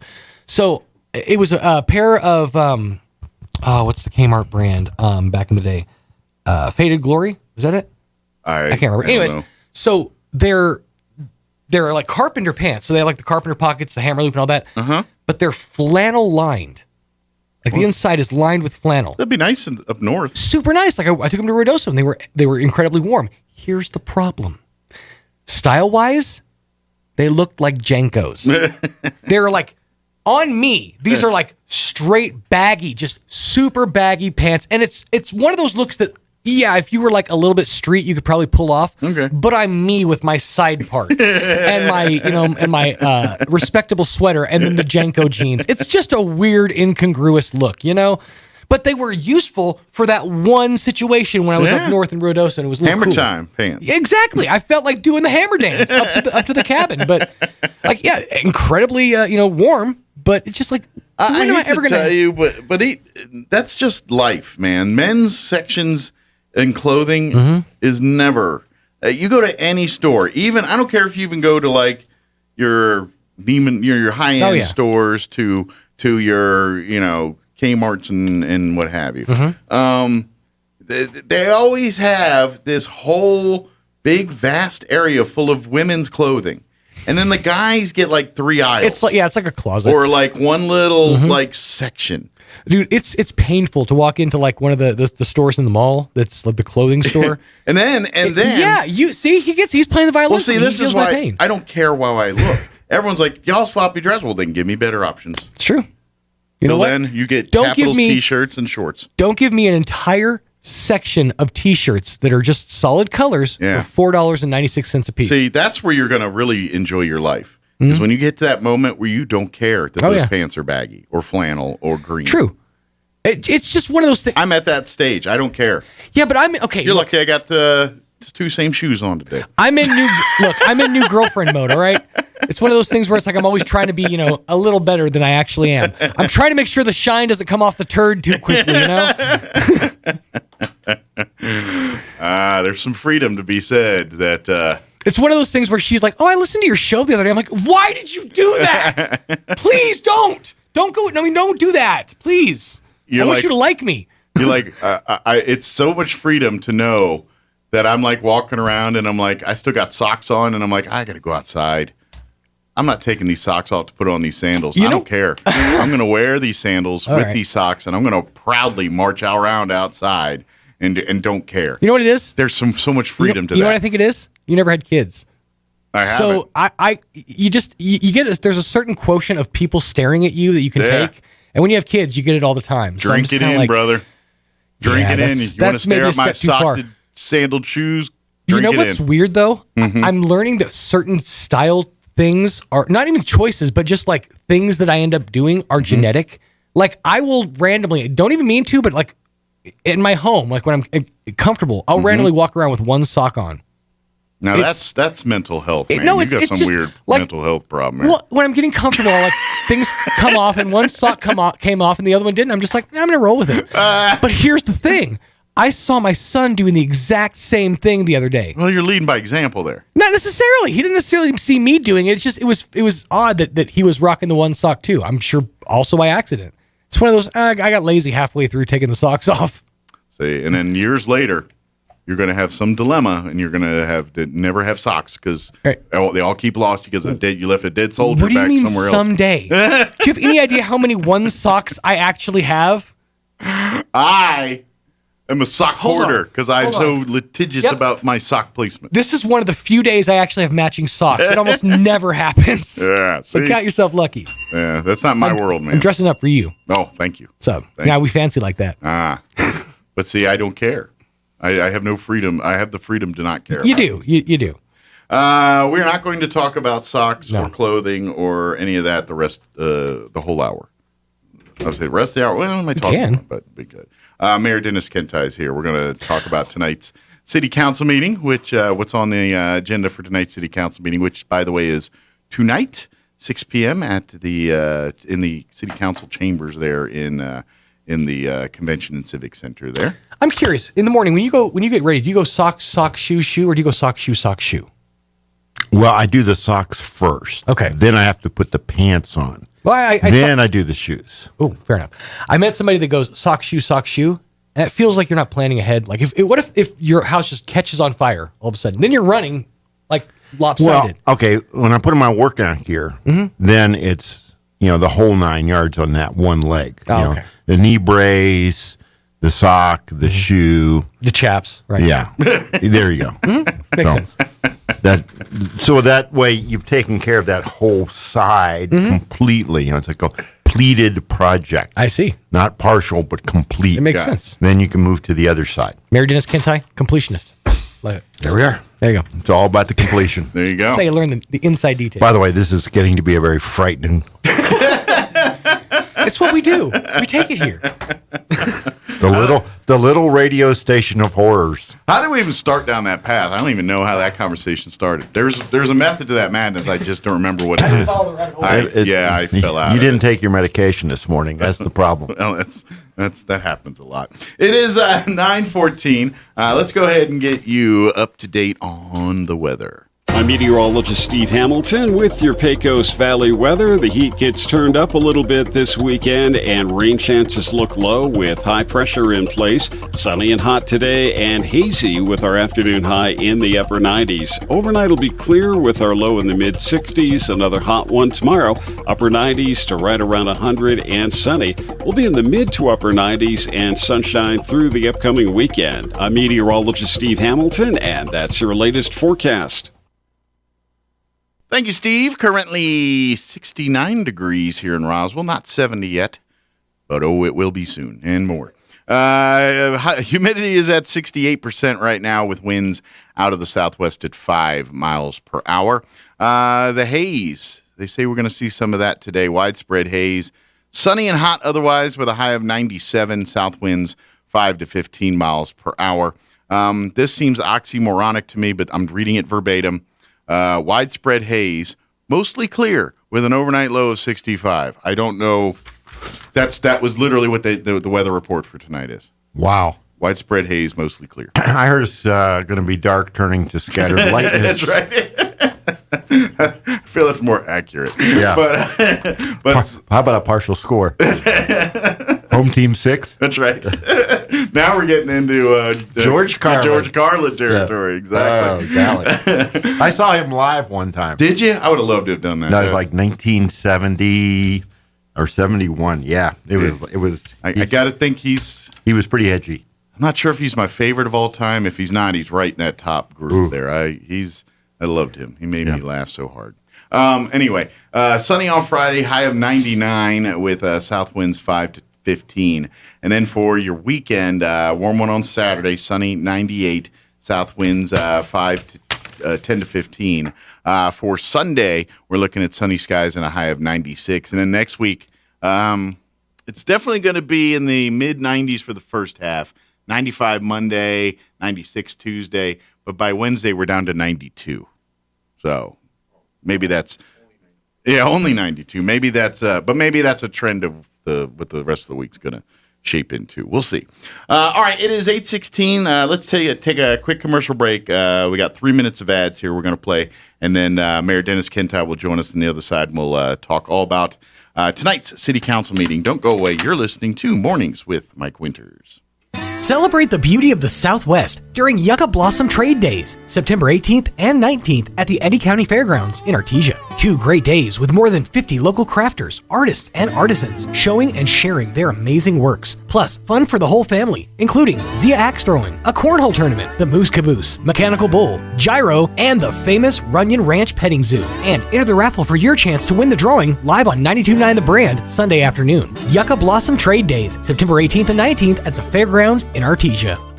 A good night's sleep is so important. Did you know that proper sleep supports a healthy heart, decreases chances of weight gain, and boosts a positive mood? Hi, this is Dr. Sarah Usher with Carabelli Dental. It doesn't matter your age, sleeping issues can make any of us reach for that all-day cup of coffee. If you know you are not sleeping because of severe snoring or sleep apnea, come visit us. We can make you a small oral appliance that will help you sleep better and live better. Come see the team at Carabelli Dental at the corner of 9th and Main in Roswell, or call 622-4455. How many times do you think we could say lucky in 30 seconds? This is the lucky 13th year for the Artesia Chamber of Commerce's Clay's Crusher Fun Shoot. If you're feeling lucky, please join us on Saturday, September 18th for a fun day of shooting clays. Luckily, we scored a spot at the Eddy County Shooting Range, and we'll have 2 rotations at 9 a.m. and 1 p.m. If you're lucky, you will hit all 70 targets. If we are lucky, the weather will cooperate. It's just $150 per participant. A team of 5 is just $750 $1,500, and a sponsorship is luckily $1,300. Sign up at artesiachamber.com or give us a call at 575-746-2744. We just said 7 luckies in 30 seconds. Luck must be on our side. Clay's Crusher, September 18th, artesiachamber.com. Paid for by the Artesia and Eddy County Lodgers Tax. ENMU Roswell offers high school students the opportunity to get a head start on their college education journey into healthcare. Through the Allied Health Careers Pathway, high school learners can enroll in dual credit courses that introduce them to a wide range of careers that include emergency medical technician, paramedic, nursing, occupational therapy, respiratory therapy, medical assisting, phlebotomy, and nursing assistant. Start your healthcare career path at ENMU Roswell. Contact your high school counselor for more information. Wreck 'em. He's got the catch as he dives into the end zone. Touchdown, Red Raiders! It's time to pave the way for the LBK. Show the world what it means to come from Lubbock, Texas. Tech has won this game. Join us Saturday as Texas Tech battles Stephen F. Austin. Our coverage begins at 5 on your home for Red Raider football. Pre-game at 4, kickoff at 5 on Southeastern New Mexico's Red Raider Radio, 92.9, The Brand. Here's a Mornings with Mike Winters fun fact. The average person spends only 10 minutes a day speaking. Many wish Mike Winters was more like the average person. Here's Mike Winters. And good morning. It is 20 minutes after 8 o'clock. And, 10 minutes. I find that hard to believe. Yeah. I think we're How both do you above make up average. that crap? I think we're both above average. Yeah, there is I know that. I am. I know. What the heck? Joining us in studio this morning, Mayor for the city of Roswell, Mayor Dennis Kentai, back with us. Morning, sir. Good morning. We How's got the video working today. Yeah, it's back working today. Tanner's got it going. All right. He knows the magic button over there, and when he's not Magic here, buttons are always important. they That's got right. one over there, and I don't know where it is. No, I'm not I in the understand. video world, so I hear you. You know, you're radio. That's right. You're a radio personality. I'm professional. Yeah, they pay me money. That's Yes, sir. by definition, I am. How are you doing today? I am actually pretty good. We got a busy agenda tonight, and it's just a lot of. Is it just kind of I would say housekeeping because that's not the right, but just close to it, nuts and bolts of city government, I guess you could say. Yeah, and a lot of it like things like purchasing. Like, all right, we approved a budget in July for the fiscal year. It began July 1. Gotcha. And we have monies put aside to do things, purchase equipment and go sign contracts. Well, now we're in the process of awarding those contracts or making those purchases. Like, for example, consider the approval purchase to Distrol in the amount of $744,000 for hot recycling pavement maintenance. And what does that mean? That means we're going to spend $750,000 on the pavement maintenance. This is that kind of melt it type stuff. But we have a bunch of those kinds of things tonight that we will get presentations on. Gotcha. I don't anticipate there's a whole lot of debate or discussion. There's some significant numbers here. Sure. But this has been discussed in committee with staff, and so we'll just kind of the work our cost way of doing business. And Yeah. it's not like we can't delay. We need these roads maintained, so Yes. it's just the cost of doing business. So we'll work through this. Now, I don't know what's been pulled off of consent. What's consent? Usually at each committees, there's some things that are just non-controversial, and the policy is that certain things can be put on what's called a consent agenda, which means when we approve the agenda at the beginning of the meeting, we approve those items. Well, the rules we have established for ourselves is that consent means everybody agrees. So if any one counselor doesn't agree, then any one counselor can tell the city clerk to take it off of the consent agenda, and then we act on it. I understand Councilor Orpesa sent an email to the city clerk late yesterday. I haven't seen the email, so I don't know what's coming off yet. But Okay. I will find out briefly. So All right. stand by. We will learn more. But even so, there's still, even if nothing was pulled off, we'd still have a bunch of stuff. We've got like a dump truck purchase, Toro mower purchase. Man, those things can be expensive. Yeah. Equipping police vehicles. you'd think, you buy the police vehicle. Oh, no. No, you got to get them all... all spiffed up. And, they had the radios, the light bars, and then in the back, those seats that the cages they put into them. I'm always curious about how that whole process, like when the city or any municipality buys police vehicles.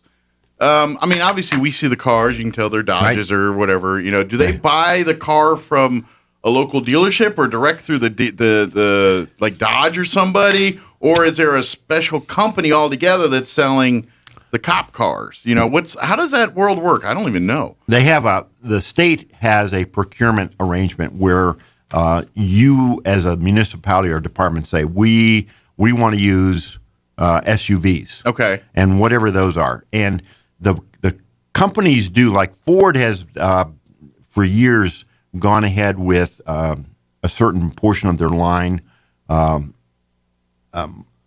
that was designed for police work. Okay. And I'm honestly not up to speed on some of it. It's been a while since I was in that world, but they will have these vehicles set up, and sometimes that means a beefed up transmission, beefed up shocks, engines maybe a little hotter. Yeah, gotcha. Stuff that's handled more rugged stuff than an average person would take something through. They build it a little more stout for that. Now, and then the other interesting thing is that we don't keep these vehicles forever. This is part of the other part of the council meeting tonight. We'll be considering selling off excess property. Because after they hit so many miles, then they are in essence put out to pasture, so to speak. Exactly, because then the trade-off becomes, okay, what's it cost to, and we all have this. Every one of us does when we buy a vehicle. How long do I keep it? Right. And absent it being stolen or wrecked or something like that, you're going to have to make the decision, do I sell it / trade it in and get a new one, or do I keep it for another year? And that's the same thing the city does. Now, we have a fleet manager, Becky Hicks, who's oversees all of this. And we have this for not just the police department, but for all of our vehicles. Now, one of the things we do is some vehicles get traded down. In other words, say a pickup truck that the fire department uses. Well, the fire department doesn't need it. It's getting a little extra heavy, long in the tooth, shall we say. Gotcha. But it's still good for other purposes that the city could use it for. So the Parks Department gets it. Yeah, gotcha. Makes sense. So that's the whole thing of trying to make better use of the resources we got. And that's an ongoing day in, day out process. Well, it would be no different than you and your household and say, say you bought a new TV for the living room, but you're like, well, I love my living room TV. Well, let's retire the one in the bedroom and put the one in the living room in there. And that's in essence what people do in their houses and things. Cities doing the same thing. So. Now, there will be a few attention getters. Okay. One of them is we have to approve what we call an Infrastructure Capital Improvement Plan, ICIP. What the heck is that? All right. So it's like a dream sheet. Yeah, it's kind of excellent. That's very excellent. Of things we want to build, replace, repair at the city. And we put them on this list because of they need to be on an overall list so that we can get sometimes outside funding. Right. Like grants or loans from the state. Some of these loans from the state, by the way, come with forgiveness clause. So that becomes a good deal for us. But to get in the running for these, you have to have your needs on this ICIP list. Right. Now, the interesting thing is you put a top 5 and your legislators or the governor will maybe propose getting state funds to do those projects. So we will put together an ICIP list and send that off to the state. Gotcha. And if I remember right, this is kind of because each municipality, the county has theirs, and so y'all kind of collaborate too a little bit with them and look at their list and say, oh, well, and so you can kind of that way, if you can pool resources to get something that we can both use, and if we get it on the list or whatever, so there's some of that collaboration, I guess you could say, to kind of increase the odds of getting some of these things in our favor. But it's really it's the, hey, do you guys have extra money? Oh, okay. Well, these are our needs. This is what we want. And if the state says we will bequeath you that's kind of this is the pecking order list to get onto that stuff. Now, the secret of success is that you put things at the top of the list you're going to do anyway. That way, we're gonna fund these. Fund it things. one way or another. One way or another. It'd be nice if you gave us a little. Some if you money give for us this. some Benjamins there, we can help other things lower on the list. Mm-hmm. But we're going to move forward with these anyway. So we'll see. And it acquired the state legislature capital outlay stuff that gets a lot of attention and a lot of discussion. Don't get me wrong, every penny is appreciated, but it's not a huge part of the city's budget. We're talking like last year, I think we got like $3 million. Well, the budget was like 110. So, yeah, okay. Yeah, we'll work it. But it's kind of one of those things where it's like, it'd be nice to have these things. Yep. We're going to make it happen, but it sure would be nice if you can throw us some bones here. But if not, we're still going to be doing these. Right. At least like you said, the ones higher up on the list, maybe the ones a little lower down, those are more down the road or maybe a little more wishful thinking type things, So another item up will be fees for the cannabis facilities, blah, blah, blah. Okay. Projects and permits within the city of Roswell. Just to get the permits and licensures Yeah, and this all is that. how much of it. Now, understand how this is going to work. We still do not know what the state's going to require because the state has set up some commission/board. They're going to propose rules. Things are going to get, and it really doesn't become legal until April 1. Attention, people. You cannot be selling dope until April 1. Gotcha. All right? You will be charged. Yeah, well, you're not. It's not. It's a little complicated mess. The governor in her haste to get this through because she demanded a special session, allowed no amendments to the flawed legislation, has given us a difficult situation here. So we are trying as a municipality to make sure we've set things up. Sure. Because there's holes in what the state wants to do. Now, the state can come along and change stuff from what we're doing, but right now we're trying to establish some ground Given rules. the parameters, this is what you're going with. Now, here's the other little tidbit for you.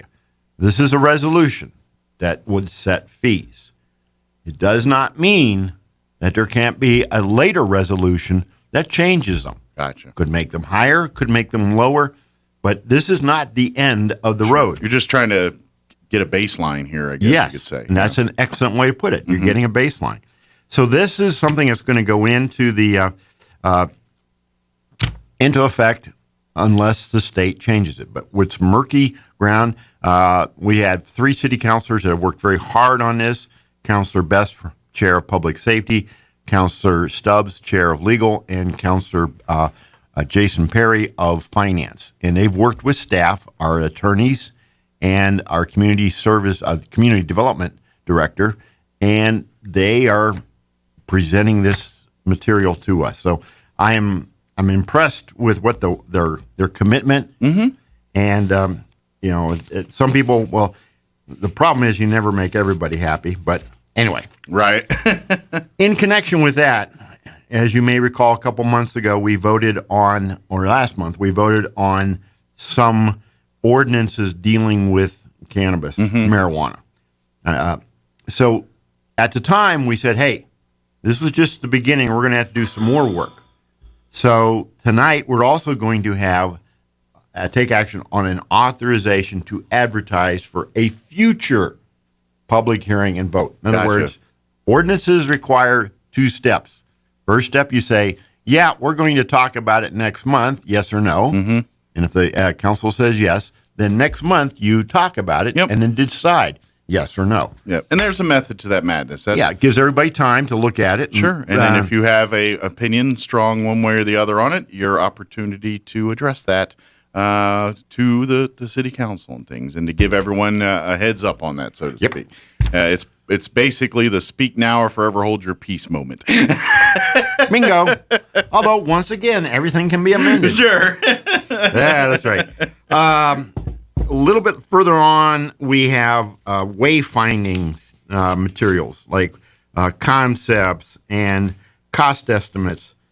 Wayfinding. What is wayfinding? Signs. It's a fancy, dancy way of saying we're going to put up more signs to help people find their way around. Gotcha. Now, if you're from Roswell, you know where the parking lots are on Virginia and on Richardson. Sure. You know, that's easy. The local, the tourists do not. The tourists do not. And they are looking for, where do I park? Because I want to go visit. And especially downtown, that's a big issue. Sure.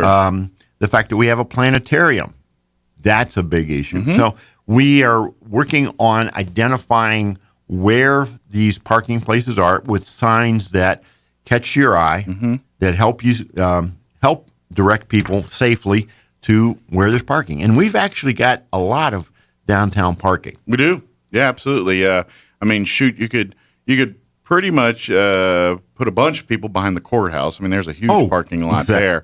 I mean, that's probably the biggest one spot, but there's so many other parking lots on both sides of Maine there, on either side there. Just got to, like I park every day in city parking. Thank you. Yeah. It's a good deal. Yeah. We got more purchases, like I mentioned the dump truck, the Toro mower, equipping the vehicle. So we walk our way through that. And then we're going to have a little bit of an interesting sidelight. Okay.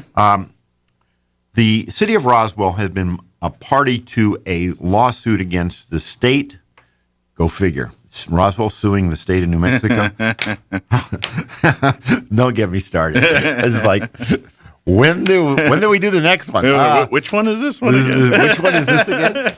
It has to do, and it's kind of in the weeds, but how gross receipts tax are collected and distributed to municipalities. In other words, the city of Roswell does not collect gross receipts tax. Well, yeah, we do. No, we don't. You pay merchant.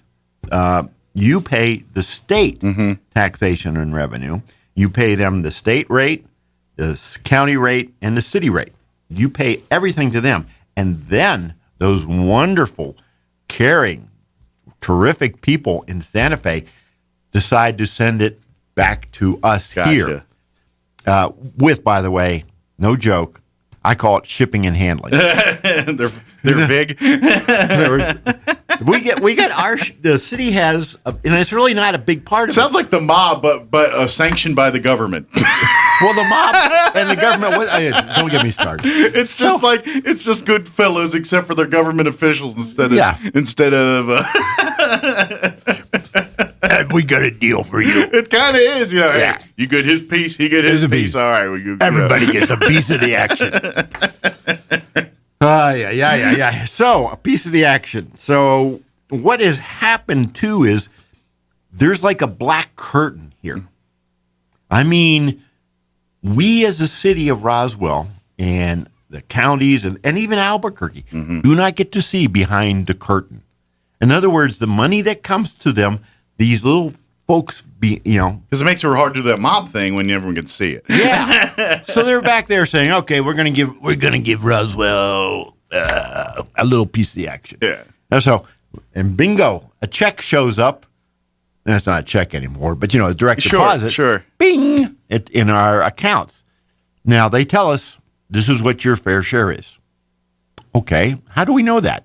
Trust us. Right. We're from the state. We're here to help you. We know better. We know better. Well, that's the problem. There is some dispute over whether or not they were taking more than their fair share of a piece of the action going back a few years ago. And the rules got changed by the legislature, and it became a complicated mess. Many of us, by that I mean municipalities, there was 44 municipalities and counties that were involved. I don't think Chavez County was a plaintiff in this because gross receipts tax is not a huge deal. Yeah, the county's not. They don't live and breathe by the gross receipts like Roswell does. The leaders in this effort, I would say, were Albuquerque, Hobbs, and I think Farmington, but don't hold me on that one. But they were the instigators and the pushers. So we were invited to join in, and we chose to do so.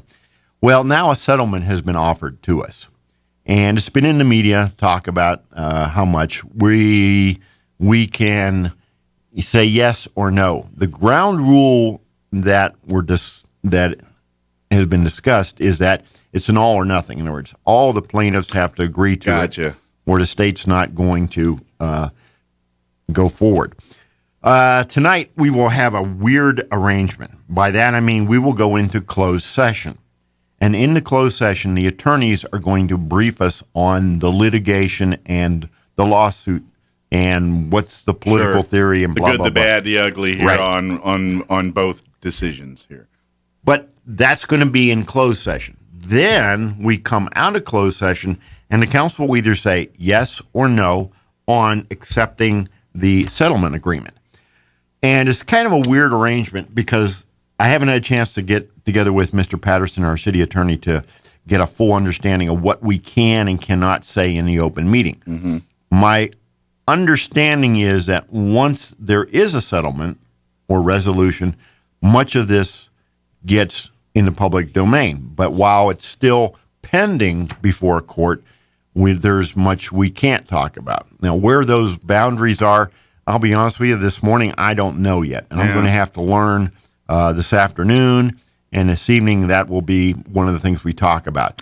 Just out of curiosity, with when we talk about the lawsuit here, and obviously, we're talking money and want money and things like that. But in your opinion, is this lawsuit to get money, or is this lawsuit to raise awareness? In your opinion? Well, that really is a decent question, because one of my frustrations is apparently the state has not conceded that they did anything wrong or that they need to change their procedures.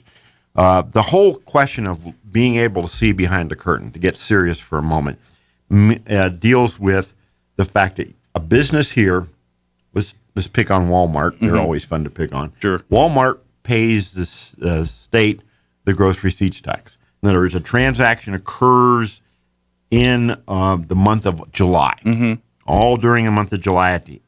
So around the middle of August, Walmart needs to send to the state the taxes on all of those July transactions. So it gets up to the state. The state, in turn, will, by about the middle of September, send the city and the county their portions of that. But what does that really look like? Well, they have always maintained, they being a state tax and revenue department, that this is taxpayer private information and it cannot be released.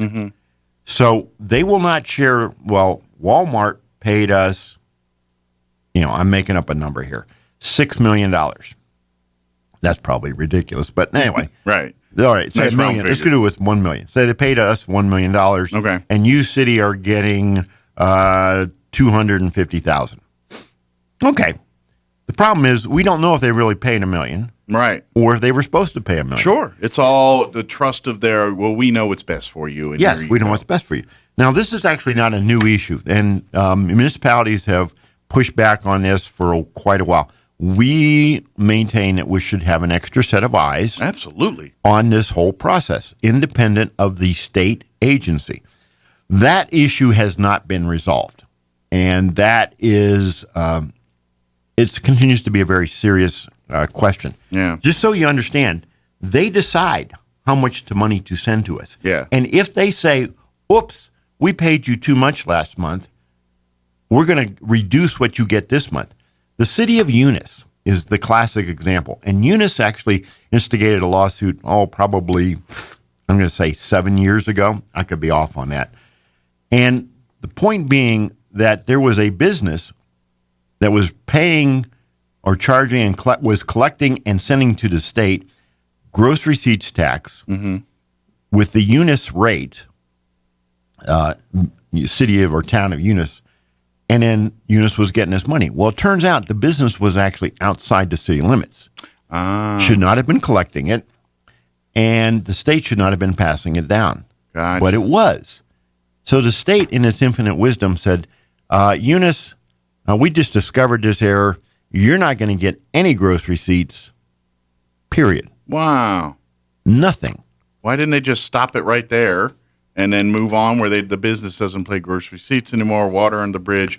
Hey, maybe we give them some perk for the money they did pay in, give them some kind of a water break or something. I don't know how their utilities are working and all that, but this went all the way to the state Supreme Court, Yeah. and I'm not going to attempt to give you a briefing on it, but it became a huge issue, and there was a bit of a legislative fix. Basically, there's a time limit. The state has a finite period of time to collect an error. They cannot go back beyond it. And this is also murky. They can't withhold more than a certain percentage. Mm-hmm. In other words, say, for example, they discovered, we overpaid Roswell $4 million. Mm-hmm. Well, we normally get in gross receipts tax about, this is an estimate, $2.8 million a month. It fluctuates up and down from that. But if they came along and said, no, you're overpaid by $4 million, Mm-hmm. they can't take the whole chunk out one time or within 2 months. They have to spread it out. So, because we need to be able to make payroll. Sure. And there's no way for you as a city to track what you think you should be getting unless you somehow collected all the receipts of the businesses in town, right? So you're really relying on, okay, you've had this much people buy stuff in Roswell this month or whatever it is. Yep. This is your percentage. And but the problem is there is no public place to see that. You can't go online and look each month, which I would think as a tax-paying citizen of New Mexico, you should be able to go online and see exactly where the money you went is going. And that's where I think where a lot of people, including the municipalities, are having a big problem here. Now, they will do categories. In other words, they will say retail. Mm-hmm. So that's Walmart, Home Depot, any of the shops out here on Sure. Main Street. Pretty much anything that's all retail. And then there's restaurants. Yeah. Now, that's everything from Todzilla to groceries, right? To cattle barons. Okay. Those are that, and so you get these broad categories. Sure. Professional services can be everything from a landman to a doctor's office. Gotcha. All right. So we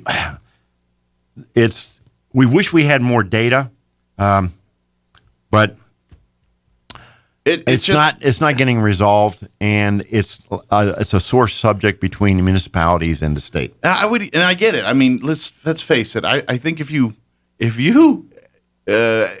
polled the average New Mexican, I guarantee a majority of New Mexicans say they don't trust our state government, with all of that stuff.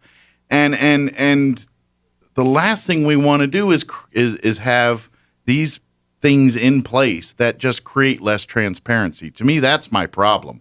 I think this is public money. Yeah. Everyone that pays into it should be able to see where it's going. And anybody should be able to get on the state's website, and I should be able to find out exactly how that is. And to be honest, I don't understand why they have a problem with that. Why? There's only one reason to put it behind a curtain, and it's to do nefarious stuff. That's the only reason. There's no other reason to not have this in the public to be available for everybody. This has been an ongoing battle, literally for decades, and the powers to be in Santa Fe have dominated this and have controlled it. The legislature is it's really interesting, and I'll get a little bit philosophical here for a few minutes. Municipalities are the proverbial redheaded stepchild in the state. Why am I saying that? When you think about it, the provider of services throughout the state are the municipalities. What do you mean? I mean, you turn on the tap in your kitchen to get water. That is a city water system. Now, some places have water co-ops, but here in the city of Roswell, it's a city water system. Sure. Same thing, you flush that toilet, bam. Yeah. Those streets, I know, we need to keep working on them, and we are. Trust me, we're working on them diligently. Those are city streets. The fire department is a city city team. Yeah. And we have everything. Here in Roswell, we have everything from an airport to a zoo that is provided by the city. What does the state do for us? Very little. I was saying, I'm curious. What do they do for? They, as far as the day-to-day operate, and the other interesting thing about a city is this, the city never sleeps. Well, in reality, it doesn't. Yeah. We actually have people working 24/7. And it's not just the police and fire. Mm-hmm. We have water department folks. Yeah. We have dispatch. We have all these folks that, a water line breaks like you had happen, 2 years ago out here on 3rd Street at 3 o'clock in the morning. For whatever reason, it breaks. And water starts gushing up. Someone calls in, and bam, the crews are alerted, and they come out in the middle of the stinking night. Absolutely. Turn off the water and start the repair process. Yeah, that's well, you think about it. That's a pressurized system. It's needed 24/7. Something goes down, and obviously, when a water main breaks somewhere, that creates a whole lot of other potential hazards. So it's got to be taken care of right then and there. Well, here's another interesting thing, too, for you. And a lot of people don't realize this or recognize this, but the Roswell Fire Department is the emergency response entity for this region. Mm-hmm. Let me just say a quick word here. We have volunteer fire departments outside the city limits. They are fine groups of people. Mm-hmm. They are public servants in every sense of the word. Yeah. They don't have the same ability to respond immediately that the Roswell Fire Department has. This fire department has gone almost to Vaughn. It does. To handle a single vehicle rollover on 285. Yeah, there just isn't a lot of other resources outside of the city of Roswell that can get into Roosevelt County and some of these other places. And so, yeah, I think I've told you this story. I was doing the ride along with the sheriff when there was an accident way up there, like halfway to Vaughn. Yep. And sure enough, guess who's on scene? Roswell Fire Rescue and one state police and county sheriff. And that's something people don't realize. By the way, not their county, our county. Yeah, our sheriff. Exactly. And because it's easier to get there from here, blah, blah, blah. We get all that. The schools. We have 3 schools that are outside the city limits. We have Berendo Middle, East Grand Plains, and Mountain View. Mm-hmm. They are outside the city limits. The Roswell Fire Department is the first response entity to any incident at those schools. Mm-hmm. The first call out goes bam to them. Same thing for the churches and occupied dwellings. Now, a non-occupied dwelling, they will attempt to get a response from the appropriate volunteer fire department. By the 3rd attempt from dispatch, if there is no response or an inadequate response, but for whatever reason, people are not available, they're tied up, they're already working, the Roswell Fire Department will go. And those guys, it's amazing what we have to do. They're the backup to the backups, and they're the ones. They're the I guess you could say the line. They're the ones at the end that's got to make sure everything happens. Yeah. Well, like a month or so ago, the little burrito shop down there on Hobson and South Main. Yeah. They had a fire. Yeah. All right. That is outside the city limits.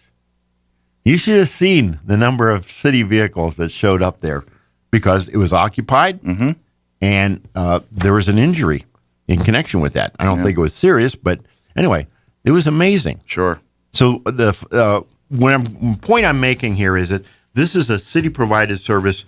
There is no state fire department. There is no, and you provide services to people outside of those that actually pay into the city services, if that makes sense.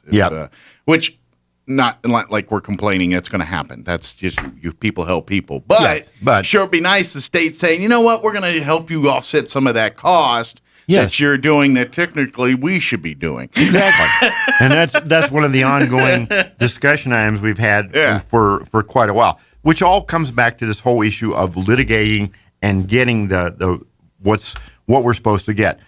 The interesting thing about this settlement is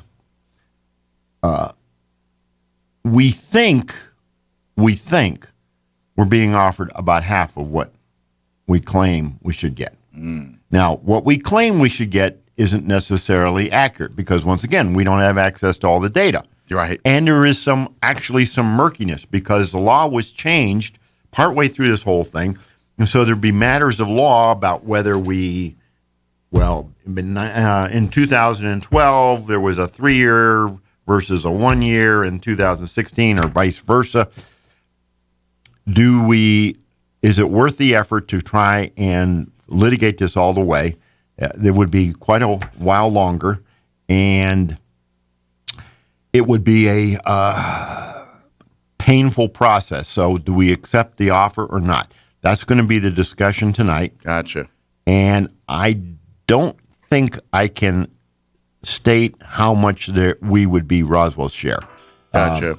But so probably tomorrow, when you come in tomorrow, we'll have a much clearer picture on how they tomorrow went. we'll be able to talk about this a Very lot good. more. But obviously, I just saw the time. We probably need to wrap this up too. But obviously, when they go into closed session tonight, and then after that discussion, there'll be the vote, which will be in public. Yep. And then and then that'll be our decision. And then that doesn't mean anything, because then you got to hear from the other municipalities involved, and if they're all in the same. Now, if Roswell's the one ascending or descending vote on this, and the other way around, does that all go away? Or are they going to try to get you to change your vote? What do you think's kind of be the If next we step were the there? only ones to say no, I bet you we would get some attention from the other plaintiffs.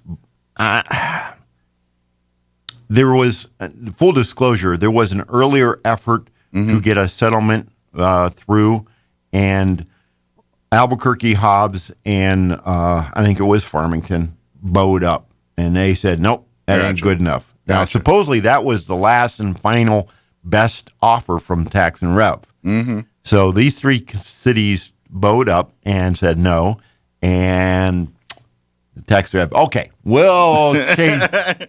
So that went on. I think we're at the end here. Okay. I really do. Okay. But we'll find out tonight, and we'll talk about it tomorrow. Okay. But Very it's an good. interesting time.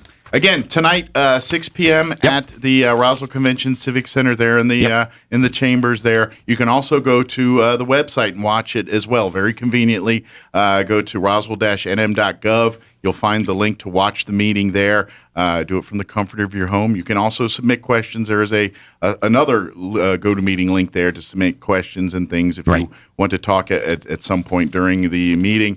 And then obviously when that time comes, the mayor will give you the floor to do all of that. So very good. And then, of course, join us tomorrow morning. Mayor will be back with us with his McDonald's breakfast burrito. Yay. And we'll talk the good, the bad, the ugly of tonight's meeting. You know, I'm almost kind of thinking, I know this is radical, so don't fall out of your chair. All right. Maybe an English McMuffin tomorrow. Ooh. But you can't just eat the same thing all the time. I know. I mean, Sean would be able to elaborate on this a lot more. Maybe you guys can talk about this. Yeah. But I'm really starting to think, I haven't had an Egg McMuffin in a long time. Do you like green chili on it? Ooh. That's the thing right now. Well, then, yeah. All right, Tanner. The mayor would like the green chili OG Egg McMuffin with the Canadian bacon. Yeah. Whoa. The original. Wow. That's one of my faves, so I know all about it. You know what? I even recommend, I love the regular egg too, but I kind of dig the white, just the white one, with the egg white instead. They have one. They have an egg white one that's just full of instead of the one that's got the little yolk in it too. They're both good, but sometimes I have a craving just for the egg white one. Interesting. Yeah. Interesting. So, yeah. See, I'm not racist like you.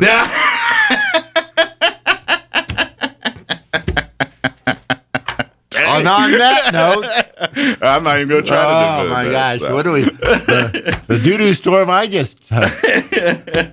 Well, thank you, sir. I am the mayor. That's true. It's prerogative. It's my spiritual gift is stirring the pot. Awesome. Okay. Well, we'll see you. We'll talk to you in the morning. Yes, sir. All right. Let's 8:57. Let's get a quick break here before news. Don't go away.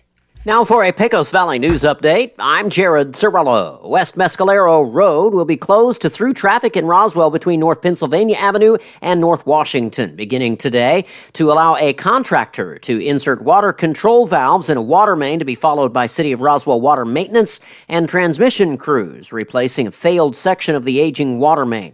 The work is expected to take as much as 3 weeks. Residents of the 2900 blocks of North Lee and North Kentucky Avenue, as well as adjacent sections of Vista Parkway and Vista Parkway Circle, will access the neighborhood from the west using Mescalero.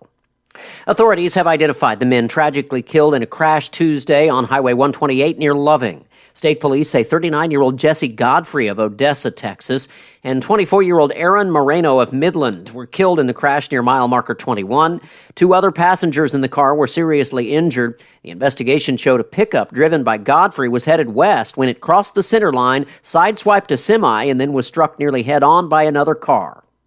I'm Jared Cirillo. Eastern New Mexico University Greyhound football is back on the High Plains. Don't miss out on all the excitement of Greyhound football as the Hounds welcome in Adams State Saturday, September 11th at 6 p.m. Sponsored by Nixon Enterprises. Don't miss out as ENMU salutes America's heroes with a flyover before the game courtesy of Cannon Air Force Base. Tickets start as low as $10 for adults and kids 8 and under are free. For more information, visit goeasternathletics.com.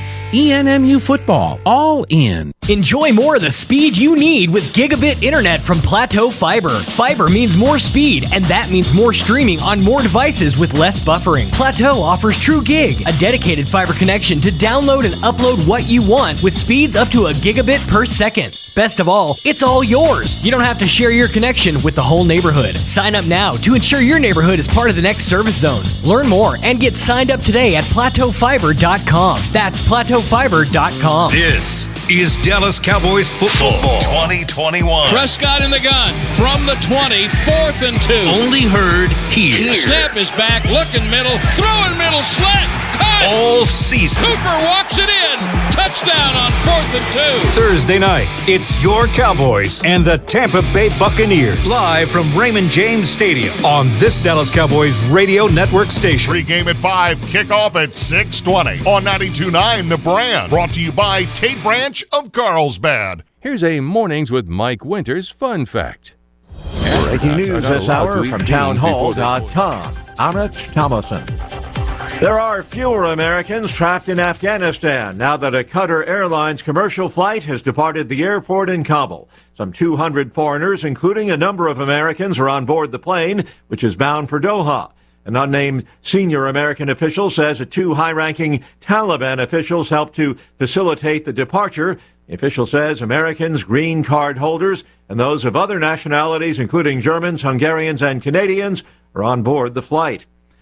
The Biden administration removing 18 appointees named to U.S. military boards by President Trump. The Biden administration is asking some high-profile Trump administration officials to step down from boards of visitors for the Air Force Academy, Military Academy, and Naval Academy. White House Press Secretary Jen Psaki explains. The president's qualification requirements are not your party registration. They are whether you're qualified to serve and whether you're aligned with the values of this administration. Trump appointees include Kellyanne Conway and Sean Spicer, both of whom indicated they would not resign. Greg Clugston, Washington. Tropical depression Mindy making for a very soggy day across the southeast. It's triggered a swath of rain from across southern and eastern portions of the Florida Panhandle, now across portions of southern Georgia, and that rain is going to spread northeastward across southeastern Georgia and coastal South Carolina today. The National Hurricane Center's Daniel Brown. President Biden set to release a 6-point plan aimed at curbing the spread of COVID-19 variants like the Delta variant. Mr. Biden will outline that plan in a speech later today. Stocks higher on Wall Street. Right now, the Dow is up 103 points. The Nasdaq ahead 56. The S&P 10 points higher. More on these stories at townhall.com.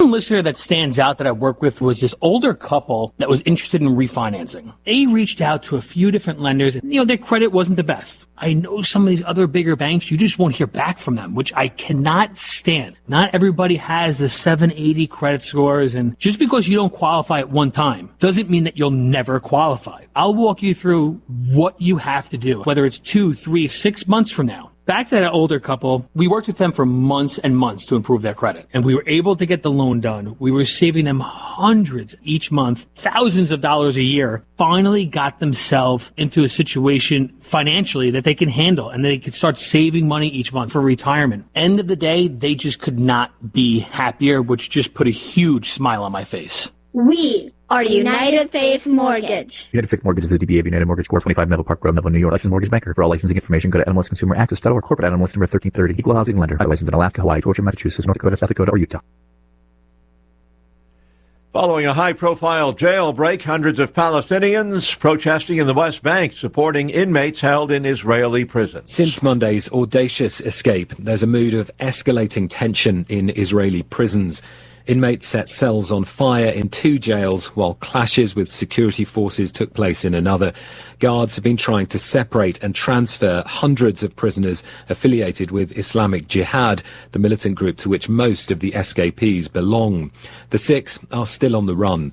Now, the Palestinian Prisoners Club describes the situation in Israeli jails as very dangerous, telling the BBC heavily armed forces are carrying out what it calls collective punishment. That's a BBC's Tom Bateman in Jerusalem.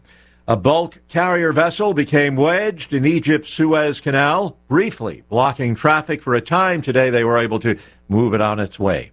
Breaking news and analysis, townhall.com. Senator Elizabeth Warren pressing Amazon to restrict access to books on COVID-19 that she takes issue with. Warren is calling on Amazon to modify its search algorithm after finding a book with which she disagrees prominently displayed when staff members search for works involving COVID-19. Warren blasts Amazon for promoting what she calls misinformation by selling a book she says could lead countless Americans to, in her words, risk their health and the health of their neighbors based on misleading and inaccurate information that they discover on Amazon's website. Warren's demand is just the latest from prominent liberals pressuring high-tech platforms to restrict access to opposing viewpoints. Bob Agnew reporting. 310,000 Americans filed applications for unemployment benefits last week. That was down from 345,000 the week before, and it represents a pandemic low. Again, on Wall Street this hour, the Dow is up 91 points. More on these stories at townhall.com.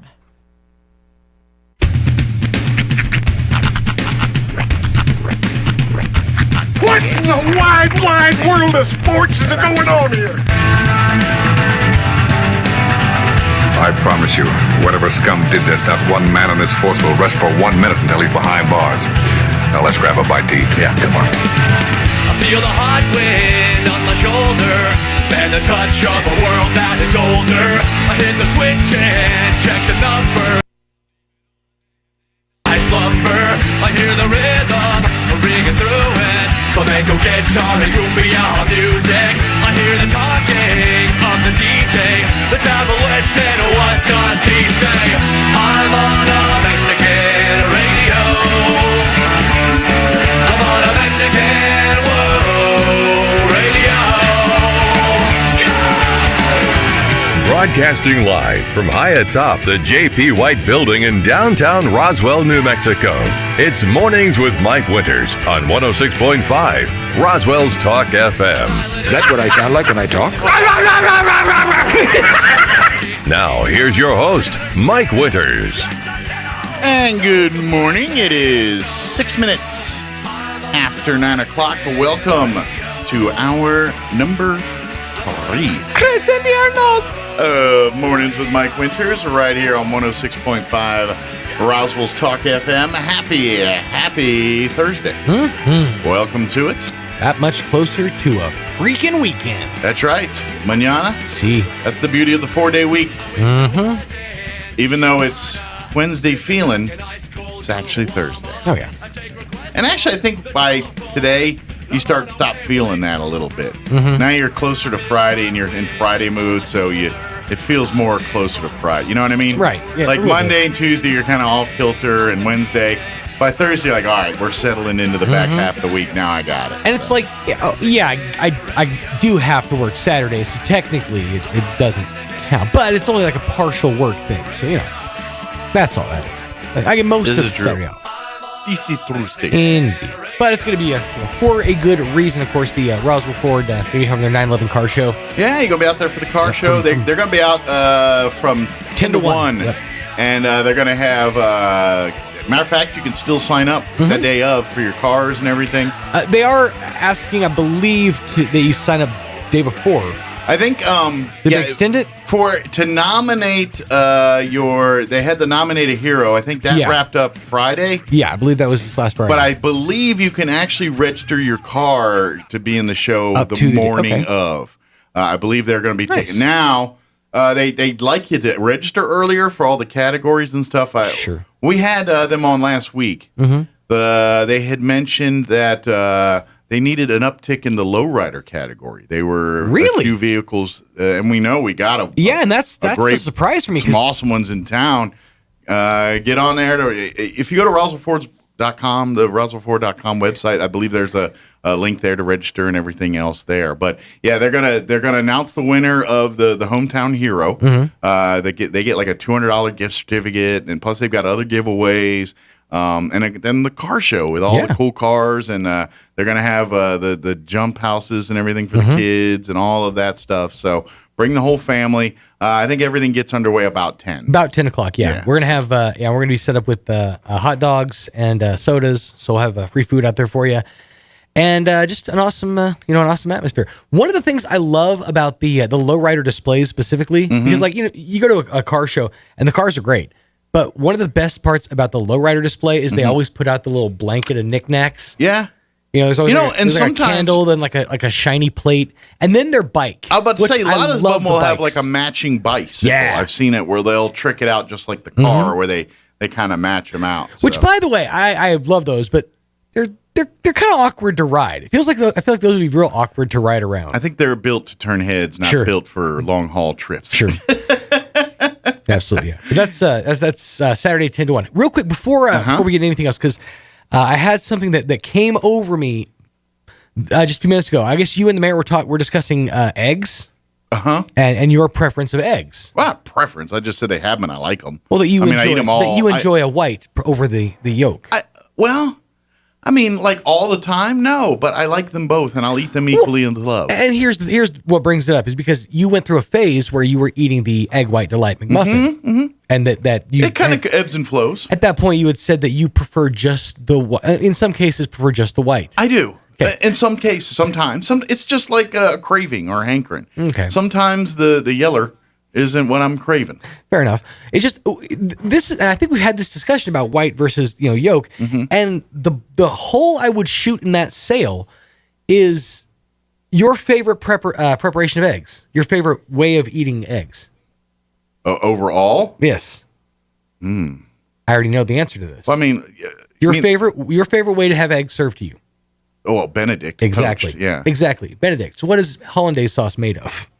Primarily. Egg yolk. Yeah. Oh, I love egg yolk. Yeah. I never hated egg yolk. I just sometimes the McMuffin they're paired better with the white and the cheese and the bacon and the muffin. And then some days I'm like, to be honest, when the egg McMuffin is cold, weirdly enough, I like the one with the yolk in it better. See, when it's cold, I actually prefer whites. Yeah, I'm weird like that because I feel like that yolk part gets real gritty when it's cold. I feel like we can do this on non-McDonald's Friday. But it pairs like a champ. Pairs with the cheese and the white part when it's cold. So that is, I'm telling you, I know it's weird, but in some and it's not all the time. This is like picking kids. I ain't gonna lie with you. This is like these are all beautiful things. The yellow and the egg. It's a real Sophie's choice here. You got to choose between your children. I'm just saying sometimes the white goes down smooth. Yeah, that's true. That's all I'm saying. That's true. And I can enjoy a good egg white omelet. It's just I feel like if in most of the preparations of egg, I would need a yolk in my now. Here's situation. the thing: if you're going to throw spinach and stuff like that, I want the white. Yeah, I would agree. Yeah, it's better with the white than it is the yellow. Sure, yeah, you just the white in that case. Now obviously both of us stand on the hollandaise. Eggs Benedict being the 1 seed. What's your 2?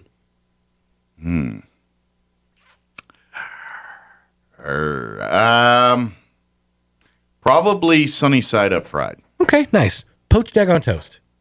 Yeah. By far the best. Besides, well, that's right. In the Benedict takes it because of the addition of hollandaise. Yeah, and meat. And meat. But beyond that, the best pure egg preparation is poached, in my opinion. Yeah, I agree. That's a good. But something about a good fried egg. That if you do it right, man, and you put it hits the spot. I agree. love it on a sandwich, like a homemade breakfast sandwich with the yolk oozing and some bacon. It just looked hanging over the bread. You suck. that's the way to do it. I'm never hungry in the morning, and then I come here and do morning radio, and you just destroy me. Yep, that's a winner right there. So Wilford Brimley, here I come. All right, well, we're going to stop talking about eggs. Mm-hmm. And we're going to talk. Art. We're going to have Lynette Zuber join us with the CAPS program, Kids Arts program. With that's part of the Roswell Community Theater. Yep. They just started their semester classes and things, but they also have their event with the Historical Society in October. And we're going to talk a little bit about that. Talk just about the CAPS program, and I'm not sure if we can still sign up for kids for class. We'll find all that with Lynette. We'll get our questions answered here with Lynette in just a little bit. Before we do any of that, though. Let us get you up to date. And then I got to talk food after that because we're talking Grace Farm. And all of those things we said earlier go well with the green chili. Oh, the best with the green chili. Mm-hmm. Yep. But anyway, first, let's get to weather. I'm meteorologist Steve Hamilton with your Pecos Valley weather. The heat gets turned up a little bit this weekend, and rain chances look low with high pressure in place. Sunny and hot today and hazy with our afternoon high in the upper 90s. Overnight will be clear with our low in the mid 60s. Another hot one tomorrow, upper 90s to right around 100 and sunny. We'll be in the mid to upper 90s and sunshine through the upcoming weekend. I'm meteorologist Steve Hamilton, and that's your latest forecast. Thank you, Steve. Currently 76 degrees here in Roswell. Humidity is at 54%. Winds are out of the west at 3 miles per hour. Widespread haze today. A little more of that. But sunny and hot. Sorry. It's September. Shouldn't be this hot yet. Anyway, it is what it is. I know people love this. Not my favorite. But anyway, you do you. Sunny and hot today. High of 97, south winds 5 to 15. Widespread haze tonight, mostly clear otherwise. I'm just reading it. Expect an overnight low of 65. Don't ask me to explain how it's mostly clear with haze, but anyway. South winds 5 to 15 miles per hour. I guess clear and it won't be raining. Friday, sunny, hot, high of 99, south winds 5 to 15. Then for your weekend on Saturday, sunny, hot, high of 98. South winds 10 to 15 for the afternoon. Sunday, sunny skies, a smidge cooler, 96 expected. And then we'll be floating in the mid-90s to start next week. 95 on Monday, 96 on Tuesday, down to 92 on Wednesday. So we'll see how all of that shapes up here. All right, it is 9:15. Let's go ahead and pause. Actually, you know what? I'm sorry. Before we take a quick break, it is the season. 'Tis the season for the chili. You smell it, you hear it, it's out there. Well, Grace Farm, that's your green chili headquarters. They've got fresh green chilies, and they're all full of flavors. They've got them in the big gems, extra hots, the regular hots, mild as well. They even got fresh jalapenos. They roasted them right there at Graves Farm. You can purchase in the store there just a sack full, or get them by the bushel or the half bushels there too. They accept, and then while you're there at the Graves Farm, you got to hit the garden store. Hit up. They've got all kinds of fresh produce each and every. They're now open 7 days a week too, so you can swing by anytime, Monday through Saturday from 8:30 to 5. Or stop by on Sunday afternoons as well from 1 to 5. Get you some fresh squash, maybe some sweet peaches, and, of course, that sweet green chili. They accept EBT, WIC, and all the major credit and debit cards, too. And if you want that green chili shipped to say maybe you had friends or family come visit you, and you got them hooked on the green chili bug, well, you can have that green chili, that delicious, sweet Graves Farm chili, delivered anywhere in the United States. All you need to do is call Grace Farm Direct, 575-622-1889, or you can instant message Grace Farm on their Facebook page as well, too, and have that New Mexico chili shipped to you or family and friends anywhere in the United States. Swing on by Grace Farm. They are located 6.5 miles just southeast of Roswell, or call direct, like I said, 575-622-1889. All right, it is 9:17. We're going to take a 3-minute commercial break. And then on the other side of the break, Lynette Zuber with the CAPS program and the Roswell Communal Theater will join us here in just a bit. Don't go away. This is a nasty little termite. It loves nothing better than to eat your house, your subfloors, your walls, around your windows. And then they swarm around, taunting you. We're eating your house. We're eating your house. You'd like to kill them, wouldn't you? But you don't want trenches dug around your home, and you don't want holes in your foundation. That's where Dow AgroSciences and the Centricon Termite Colony Elimination System come to the rescue. The same system that protects the White House can help protect your house. An authorized operator strategically places Centricon stations around your house and then carefully monitors them for termites. If they're found, a professional inserts bait tube devices. The termites take the bait and they die. I feel like I'm dying. Kind of like that, only a lot more effective. In fact, Centricon is proven to eliminate the termite colony. Termites are gone with Centricon. No more colony, no more problem. Visit Centricon.com. Call Bob Reed Pest Control today in Roswell, 623-5344, or anywhere in southeast New Mexico at 877-623-5344. Up your spotting game with the help of Zia Guns USA in Roswell. Zia Guns USA is now an authorized full-line Tacticam dealer. The same scopes, cameras, and spotting equipment that the big boys use on TV. So now you can capture your hunt like never before. Zia Guns USA in Roswell also has a new shipment of knives by Benchmade and Case. Come check out the amazing selection for yourself. Take your hunt to the next level with Zia Guns USA in Roswell. Closed on Saturdays but open on Sundays at 1907 North Main in Roswell. Almost everybody knows the Bible story of David and Goliath. Usually we tend to focus on a couple of things within that story, such as the size of the giant and the courage of David. I wonder if we lose sight, though, of the most important figure in that story. Behind the scenes is David's God, a God who empowers and a God who brings victory. Most of us have some giants that need to be conquered in our own lives. Some of these giants have shown up out of nowhere to test us, maybe even taunt us. Some of our giants we've created by our own mistakes and sin. One important lesson from David's story is that the giant really doesn't matter, but God does. So we face our giants with courage and strength, not because of our might, but because of God's. We stand tall, knowing that victory will come with God, and that we will one day see that giant slain at our feet. This calls us to do two things. We've got to show up for the battle, and then we need to look up for victory. Our goal at Country Club Road is to help people conquer their giants. Join us at the Country Club Road Church of Christ for worship at 10 a.m. on Sunday, located on the corner of Country Club and Washington in Roswell. Thursday edition of the Clay Travis and Buck Sexton Show. We will have updates for you on whether the Biden administration is actually going to get all of the Americans out of Afghanistan. Chuck Schumer said it had happened, but it hasn't. Plus, Clay, what do you got? More COVID insanity from our petty tyrant, Dr. Fauci, as we get ready for another weekend. What's going to be the overall impetus there? Plus the latest on the budget and more. To be the Clay Travis and Buck Sexton Show. Travis and Sexton are on Roswell's Talk FM weekdays at 10. Here's a Mornings with Mike Winters fun fact. China has more English speakers than the United States. They have more Chinese speakers, too. Here's Mike Winters. And good morning. It is 21 minutes after 9 o'clock, and joining us in studio this morning from the CAPS program, the Kids Arts program, which is a part of the Roswell Community Little Theater.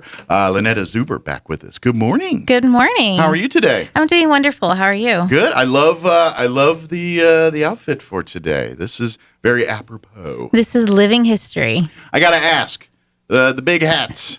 Yes. Are they hot or comfortable in the sun and all that? This one in particular is actually comfortable. Good. Okay. I was wondering because, obviously it gets shade, but it's a pretty well-made material hat. So I didn't know if it breathed pretty good. Right. Well, a lot of times they would have like somewhat of a dome, so there's like space in there to kind of help with that, not be directly on the head. Good deal. But and of course, for folks that don't know, the rest of the outfits from those periods. You ain't getting dressed quick, just saying. And I imagine that took a while to put all that together. The layer. Now, did you go like au natural with all the layers and stuff like they did, or you went modern before? No, I'm using modern. Perfect, good deal. But thank you for joining us, Lynn. I appreciate this. And I think before we talk about the event and everything else, let's give a little background about CAPS and what this program's all about. It's For folks that don't know, it's a part of the Roswell Community Little Theater. Of course, they've got their beautiful facility on the south end there. They got some plays coming up. Check out the website, get your tickets, all those things. They've got auditions and things going on right now. There'll be some shows coming here in the fall, so get ready. Yep. But you can find out while you're there. Click on the CAPS link. There's one there, and the class has actually just started. Yes. There's several different class groups. I don't know. If someone just learned today, is there still room to get in, or is it pretty full? Technically, no, not at this point, but we do open up classes every semester. Okay, so here in the winter, January time frame, or that next semester there. We'll open up again. But in the meantime, you can get involved here and stuff, and then when those classes start here in the spring semester, I guess that's what that'd be called. Yes. Your children are ready to go. What's the age groups for the CAPS program? So I have 2 classes. One is called Enchantment Company. Okay. Excuse me.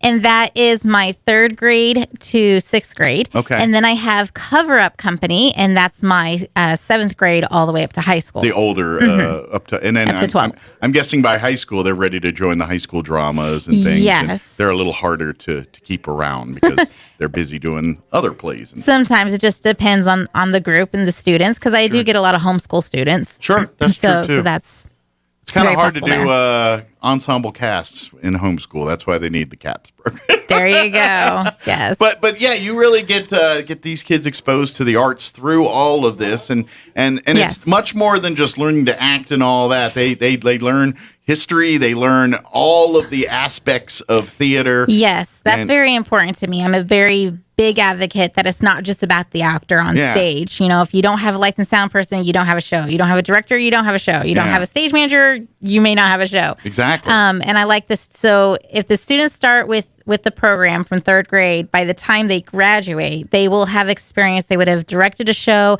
run lights and sound, learn how to design sets. The goal is that they would have experienced and done everything by the time they graduate. And that way they can kind of have a good solid foundation of like, no, I want to act, or no, I want to be set design and costume design, or no, I want to direct. I want to be the one running the show here. That's, but that's they get to learn those niches and find out where they or they find out they like it all, and they do a little bit, how many actors go on to be on the other side of the screen or the in this case of the theater. The curtain, exactly. The curtain, maybe that'd be the right one there. But these are great classes, like you said, for these kids, and they go. And one of the events that I think the public would probably most know the CAPS program for, an annual event you guys have been doing. COVID's put a bit of a damper on it in more recent times here, but the Graveside Manor events that you do every year, prior here, and they're coming back. The world will let us do these. But if you're not familiar, these young men and women, they come out. And they go out to South Park Cemetery on the south end. And if you did not know, we have many prominent, I don't know if you could say founding fathers would be the right term, but yeah, people, prominent people of this community. Like if you noticed, like some of our street names, like Poe and, these Lee and these kind of things, they're named after people that were very much the fabric of this area.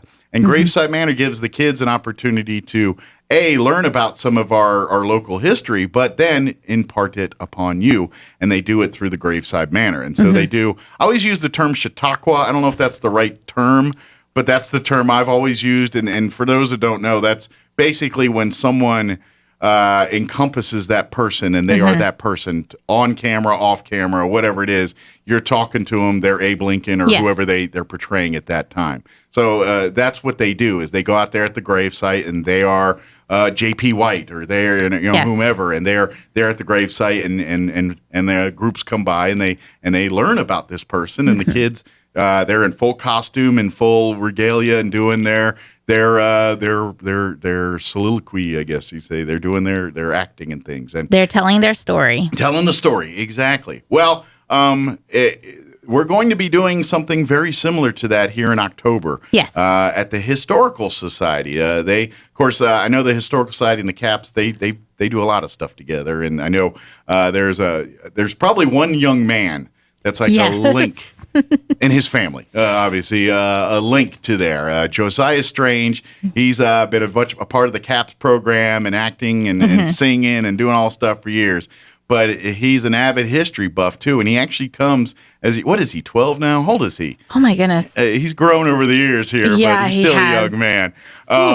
But he also loves being a docent and volunteering at the Historical Society. So when he's probably not doing CAP stuff, he's over at the Historical Society. And his mom, of course, they're homeschooling, so the whole family gets involved and incorporate both programs into their education, too. So it's really cool the way they do all that. Yeah. But anyway, there's that kind of, and so they have, I guess, probably de facto said, hey, we're doing stuff over here. Y'all should do these together. Yes, exactly. So, that's how we were able to make that partnership with you, with the Historical Society, which is wonderful. Absolutely. Wonderful. Well, it makes complete sense here. So talk about the event here in October. And like I said, it's very similar, if you're familiar with the Graveside Manor, it's going to be very similar to that style of event. Yeah. So like Graveside Manor, you would go from tombstone to tombstone. Well, this time we're going to go ahead and be at the Historical Museum, and we'll be within the rooms in the Various building rooms there. in the home. Yes. Okay. So you won't only just get to go and see the actors and hear the stories, but you'll also get to see what the Historical Museum has, which is absolutely wonderful and really cool stuff. It's just amazing. I love going there every time. It's a beautiful home. It really is. It really is. And so as you go from room to room, you will then be presented with the character of that time period. Okay. From there, we have, not of that time period, just people who have passed and have been important to Roswell. Sure. Like Judge Alvin Jones, he'll be represented there. And then we also have Elvis Fleming. Okay. I'm trying to get through my list here, remember everybody. We have, Bertie D.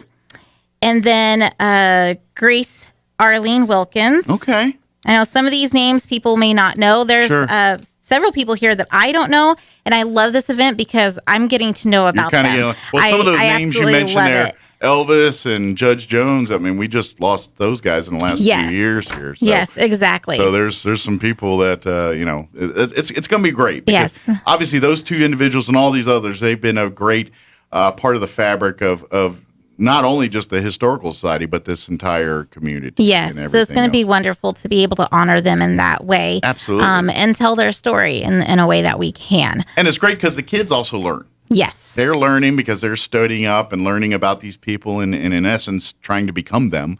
Yes. And do that presentation. And it's really cool that next thing you know, they're going to be, I didn't know that this, and they're going to hit you with that stuff later as adults and be like, no, this started. And that's basically what happened, partially what happened with Josiah. I mean, he played JP White for me one year, and he just fell for it. And he dove in. So he's officially JP White. He's nobody else. That's his, he is locked down Mr. Exactly, White. For when we do Graveside. And this year, for Living History, I believe he's doing Elvis Fleming. Okay. So that's going to be really a lot of fun. So if he had to be JP White, maybe he could welcome people into the homes. Like, welcome to my home. Come meet my friends. Exactly.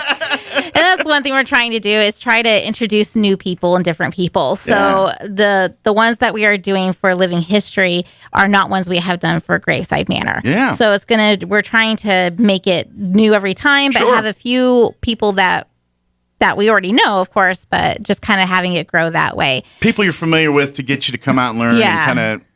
Because you love to kind of familiarize with stuff you're already in, and then use that as the stepping board to learn about some new folks and different aspects of things. So as you'll be able to walk through the museum, you'll get to see all of our living history.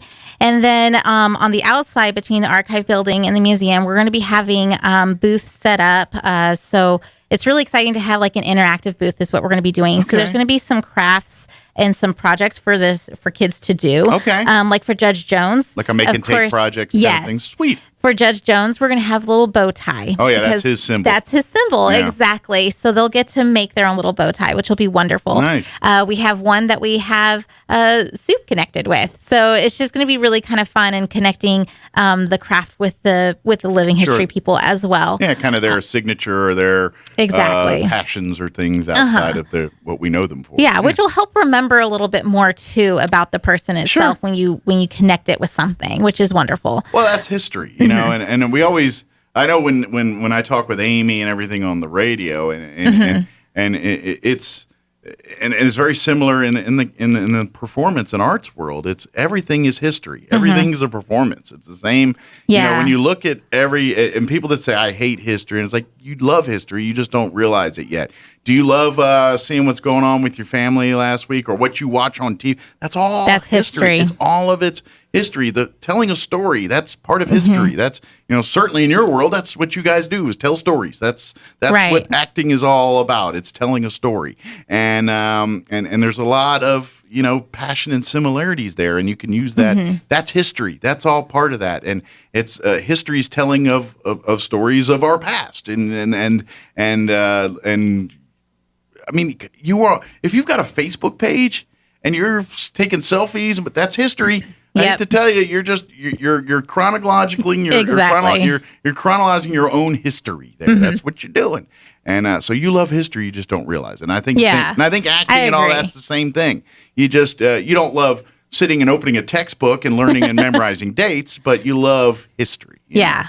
I agree. And I think that's what CAPS does, and certainly what the Historical Society doing, saying, hey, no, these are passions you have. You just don't realize it yet. Yes. We're just going to show you why, and how you have these passions. Yeah. So. And sometimes, too, it's finding a different way of having it presented to you. Because, like you were saying, it's different from just reading from a textbook. Sure. And having to memorize the facts. It's very different than when you actually get to experience it. We like to experience history, experience things in general. Yeah. And that's one of the best ways to learn. Yeah. So let's I don't know if we gave the particulars that it's in October. What the dates and time? So it's October 23rd. Okay. We'll have tours throughout from 10 to 4. So it's not like you have to be there from 10 to 4. Just kind of come and go. It's a come and go, basically. Yes. So, and then the time it takes to go through the booths and whatnot. And so it's kind of just being free of your time. Gotcha. So from 10 to 4 is when we'll be running tours. We do have auditions tonight for our students. So if there's some kids that want to, yes. I imagine these are all kids' arts program students, right? Well, a lot of them will be, but we're open. You don't have to be a CAP student to come and audition. Sweet. So we have from 6th to 12th grade, we're open to having students come and audition tonight. Okay. Is that at the theater? At the Roswell Community Little Theater. Okay. Which, if you don't know, it's it's actually behind what is it? Is it called Icon or Apex or whatever that's one of the things? Right across the Dollar General there. Yeah. Was that Union or McGaff? That's Union. I always get the streets mixed up. The old Park Twin for people who've been here a while. Yes, we'll be there from 5:30 for a while after that. If you miss auditions, but you still want to be a part of it, that's no problem. Just get in touch with us on Facebook or through our website, and we'll get you involved if we can. Absolutely. And if you're interested, please. And this might be your foot in the door for the next semester of classes here in January. Yeah, that would be great. Yeah, this kind of you can kind of learn and meet some of the students and the parents and adults involved here, and then who knows, get bit with the bug and like you said. Even if you don't think you're an actor or any of that stuff, I mean, but if you love to create, if you love it's making magic is what I call it. It's making magic. All facets are needed. If you love to work with your hands and sew or build sets, and that's part of it. That's all needed. If you just love, maybe it's the choreograph and stuff. You love to kind of organize and get people. Then that's part of this. If you're a technical guy, if you're more of a technical and you love pushing buttons and wiring stuff, then you probably need to be in the sound and lighting department. I can use you there. That's part of theater. That's part of. There's a lot more to it. Art. It's just remembering too that we are a community, and it's so if you need a community that you want to get involved with, it's a great group of people. Yeah, I always say we're a family. Absolutely. We really are. Of course, families always have their little issues, but we love each other and we're family. And stay with it. I've been fortunate enough to kind of doing just other stuff in the past with the communal theater. They have a great facility there at the old Park Twin there. Yes. I mean, you guys see the theater there, but if you go behind the curtain, so to speak, they've got a whole big room full of costumes. It's kind of playland for a kid if you love all that stuff. Yeah. And it's props and clothing and of course they got their little dressing rooms and all the cool stuff that the kids will get to see behind the scenes. But it's a whole playland back there, really. And I would say even if your kid at first isn't like into acting per se, but loves I think this is you can use this to spark and nurture their imaginative side. Yes. Because that's, that's the whole part of theater is, okay, how do you make things seem realistic that aren't? That's so much of theater. How many times are you doing plays and it's a big city backdrop or something? Yeah. Obviously, we can't put New York City behind it. Right. Or in our theater. How do we create that illusion? And that's where the creative comes in. And how do you make something, it's like when they do Broadway plays and they do stuff that looks majestic in a theater, like in a movie with CGI monsters or whatever, and some Broadway plays get to that level. How do you create that in front of someone without a computer to make it on a screen? Right. And that's theater. Well, and sometimes too, it's not wanting to give. What I love about stage is you got to leave a little imagination to the audience. Absolutely. Let them kind of imagine what's beyond that wall. Exactly. That's what I like. Difference between from a movie on TV compared to stage. You have to work a little bit and pay attention a little bit more. Sure. Which I absolutely love. It's like you can't give away all the information. Absolutely. You got to work. The audience has to work for it. Absolutely, and that's how they get invested. Exactly. So please come be a part of this. Come if you have any questions or want information. I invite you to like the CAPS program Facebook page. Yes, that's probably your best resource if you want information, but also if you have a question or something, you can shoot it through the message there, and Lynette or whomever will get to it and get you taken care of. Whether it's signing up for the next semester classes or the CAPS program here, come out for auditions, any of this stuff, or the event here in October at the Historical Society, any of this stuff, please reach out. It's a lot of fun, and I know I've seen some of the stuff, and the kids love it. It really is a family knit community. I know. A lot of times, too, when the actual community little theaters and the performances of their big plays and things, the CAPS program sometimes fill in and serve and help as part of the cast members sometimes.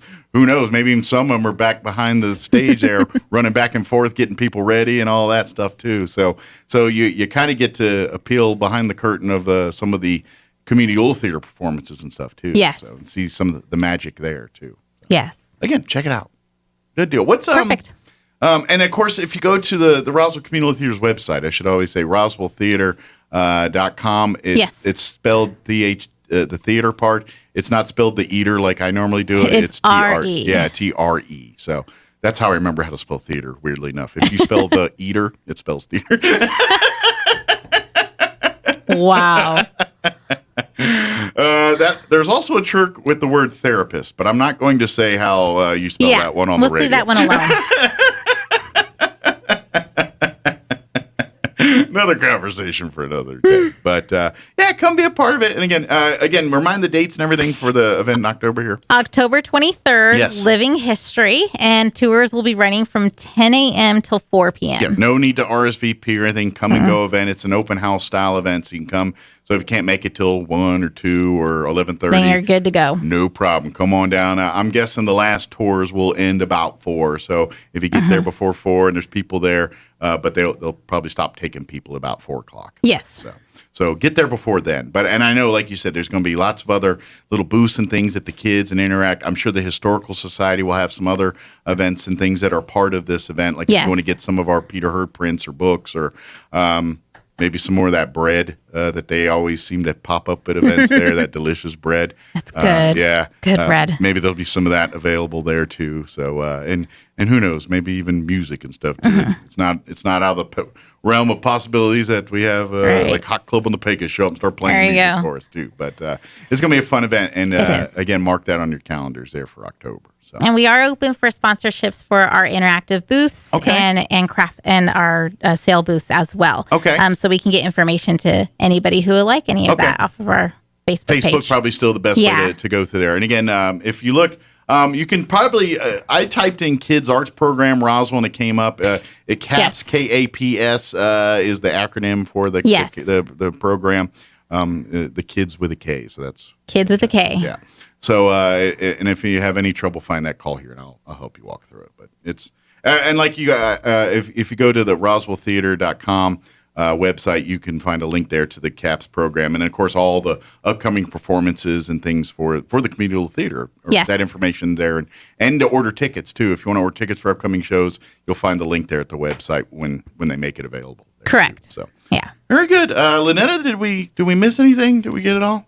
I think that's basically it. Let's just have some fun with history. Yeah, and if you've got kids that you're loving and looking to give them a chance to broaden their horizons and do things that maybe is out of their comfort zone a little bit, look into the CAPS program and let them explore their creative side, whether it's acting or working with your hands or technical stuff, whatever it is, you'll find those niches. So. Oh, yeah. Very good. Well, thank you, ma'am. Thank you. Love the outfit. Thanks. You don't have to wear that the rest of the day, do you? I probably will, knowing me. She's like, I work in a doctor's office. This is my doctor. No, I'm just kidding.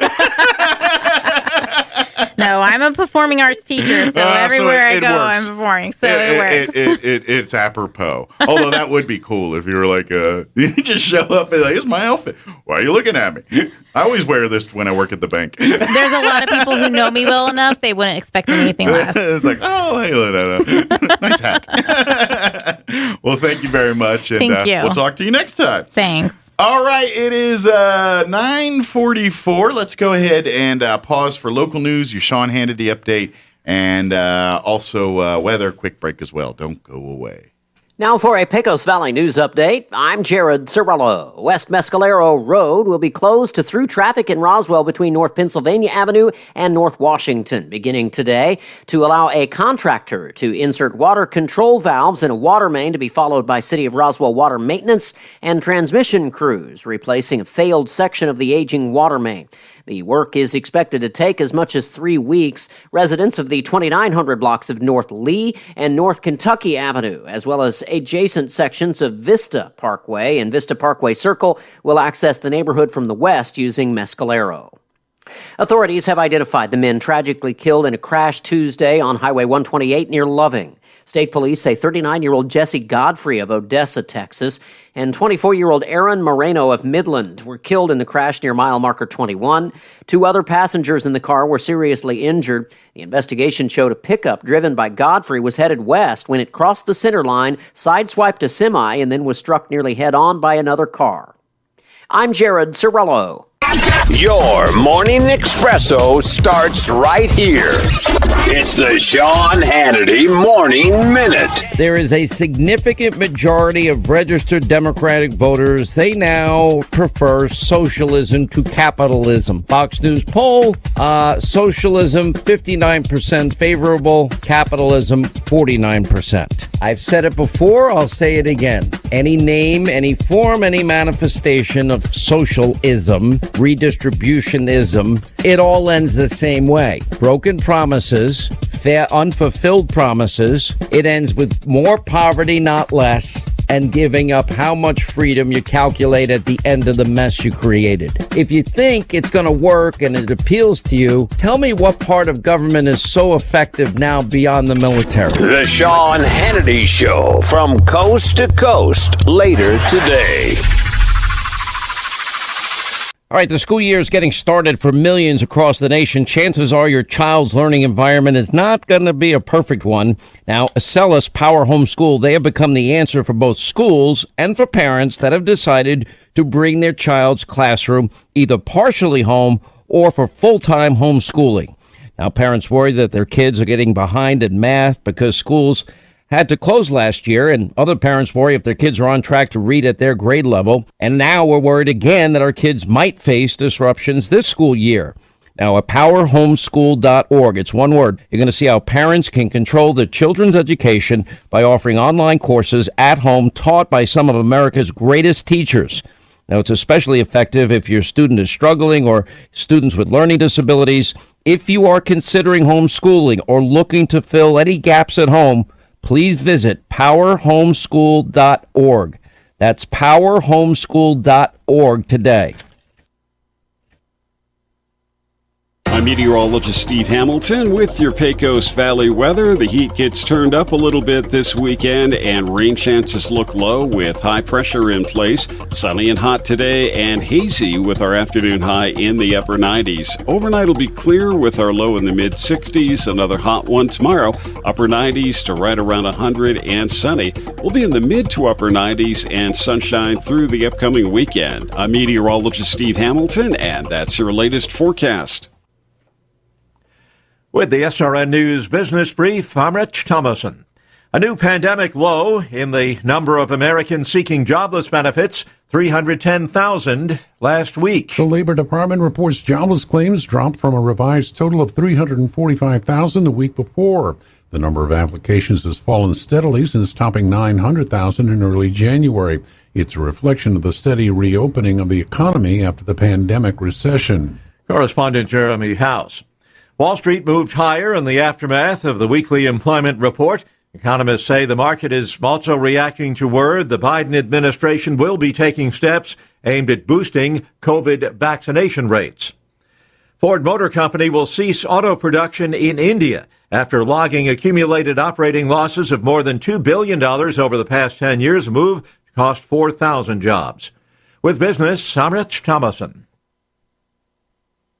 Have you been dealing with stress or anxiety lately? Don't let that stop you from getting the dental work done that you know needs to happen. Hi, this is Dr. Sarah Usher with Carabelli Dental, and every day we help people just like you have a relaxing and pain-free experience with IV sedation. Just imagine a dental experience where you don't remember the needles or the drills. If that's what you're looking for, we can help. Let us ease your stress and create the best dental experience ever. Come see the team at Carabelli Dental at the corner of 9th and Main or call 622-4455.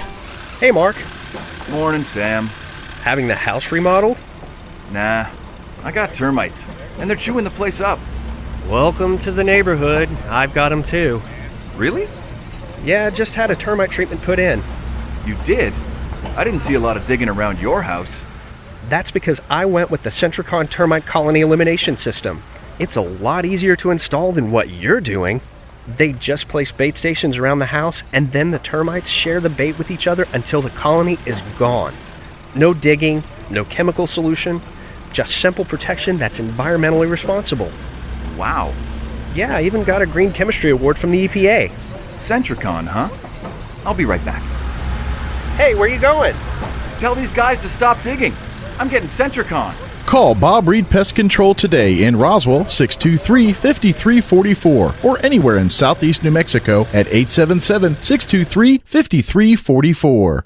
At Anderson Bethany Funeral Home and Crematorium, we honor and pay tribute to the achievements of your loved one by celebrating the life you shared together. Anderson Bethany Funeral Home and Crematorium is compassionate and cares about our local community and the families we serve here in southeastern New Mexico. Locally owned and operated, we will be here to help you decide how to celebrate the bond you've shared and pay tribute to the unique individual you've lost. Visit us at 2609 South Main in Roswell or call 622-5888. Almost everybody knows the Bible story of David and Goliath. Usually we tend to focus on a couple of things within that story, such as the size of the giant and the courage of David. I wonder if we lose sight, though, of the most important figure in that story. Behind the scenes is David's God, a God who empowers and a God who brings victory. Most of us have some giants that need to be conquered in our own lives. Some of these giants have shown up out of nowhere to test us, maybe even taunt us. Some of our giants we've created by our own mistakes and sin. One important lesson from David's story is that the giant really doesn't matter, but God does. So we face our giants with courage and strength, not because of our might, but because of God's. We stand tall,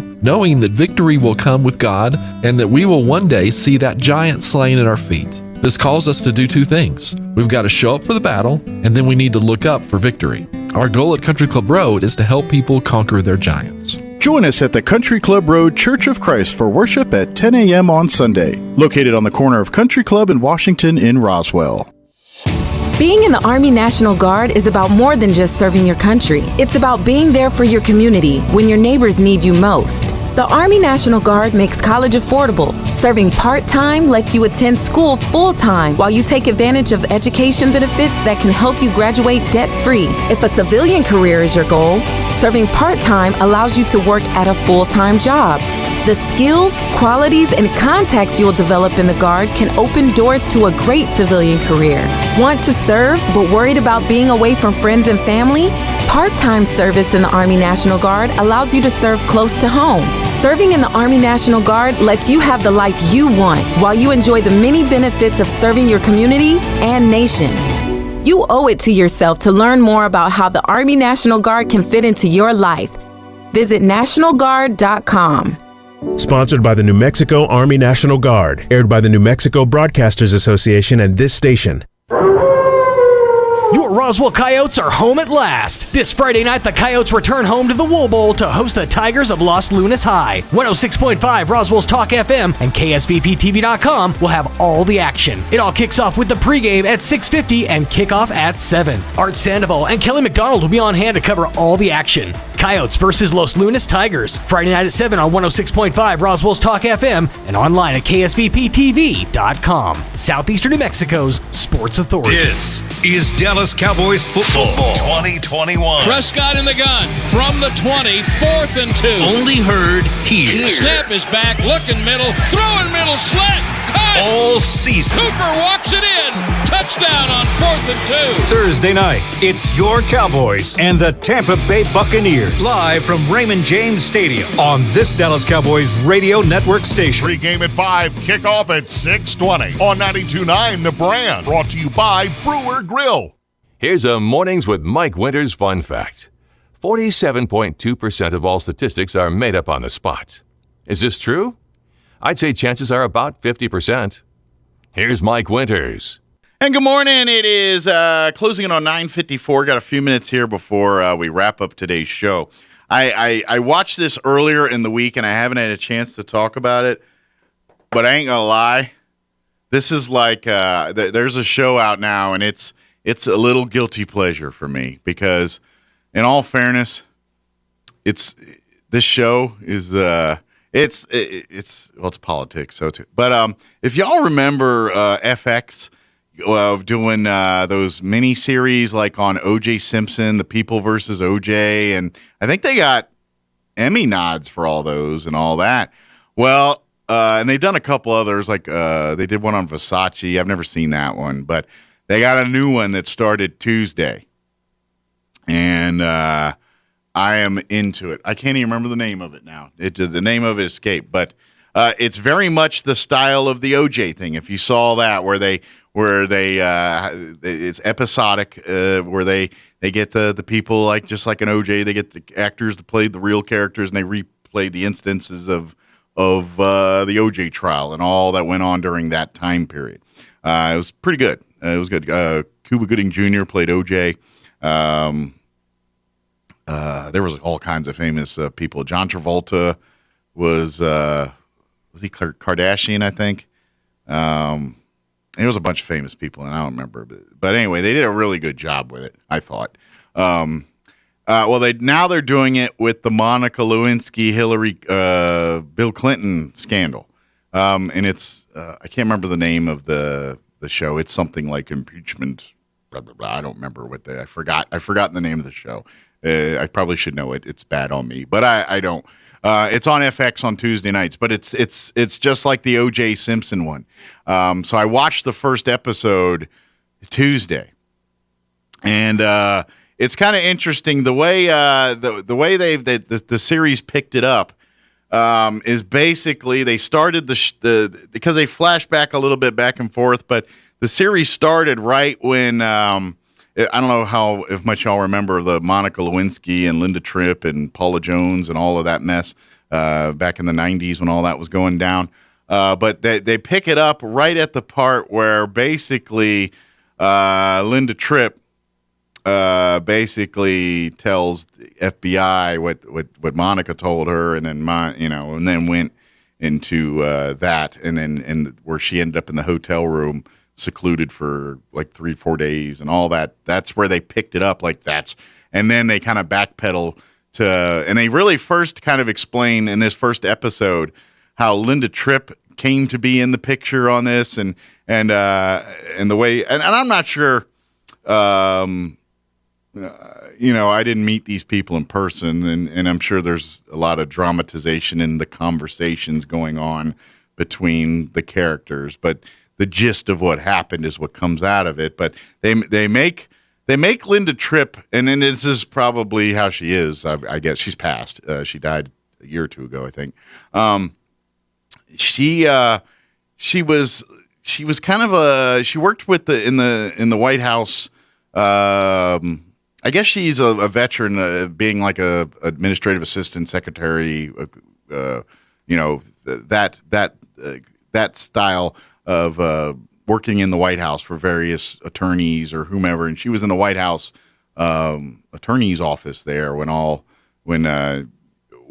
one of the deputy attorneys killed himself over she was like his assistant over Whitewater. And so it picks up there, and then she's afraid she's going to be calling. But she kind of inflates herself as a bigger deal than she really is to people. That's the way the show portrays her. And then she's got an axe to grind. She's mad that because after they replaced the White House, they didn't want her, and so she got shipped to the Pentagon and got disgruntled there, and that's when she ran into Monica and Paula. Like the show portrays it like she's looking to set up to get somebody, and so she's using other, and she's trying to get a book written, and they're like, you need a story, and her story with this White House, I guess, was old news, and so she's looking to get her thing, and so I think that's where she uses Monica and uses her situation and tries to exploit it, and that's where they start and pick it up, and then it kind of goes, and then they tell Linda's backstory in there, and then it goes on it, but it was pretty interesting, but it's a guilty pleasure for me because it's all salacious-y. It's pretty much a soap opera, but it's based on real events. I mean, how much of it's accurate? I mean, as far as the events and stuff, I mean, we all know what happened in the media and all that, so those are real. The backdoor conversations and stuff, they're speculative, but they fill in those gaps nicely, and who knows if it's right based on. And I imagine there's probably more truth to those conversations and things based on people they interview when they write these stories and all that, and and like any one of these stories, you take the source and I have no idea where they get their information from when they write these stories, but who it came from is also so. If apparently whatever stuff they have on Linda either is directly from there or people that didn't like her much. But based on what I've heard and going through and just living that time, I kind of remember that. So anyway, it's worth checking out. It's on Tuesday nights. We got to go. Thanks for allowing us to be a part of your day. You're listening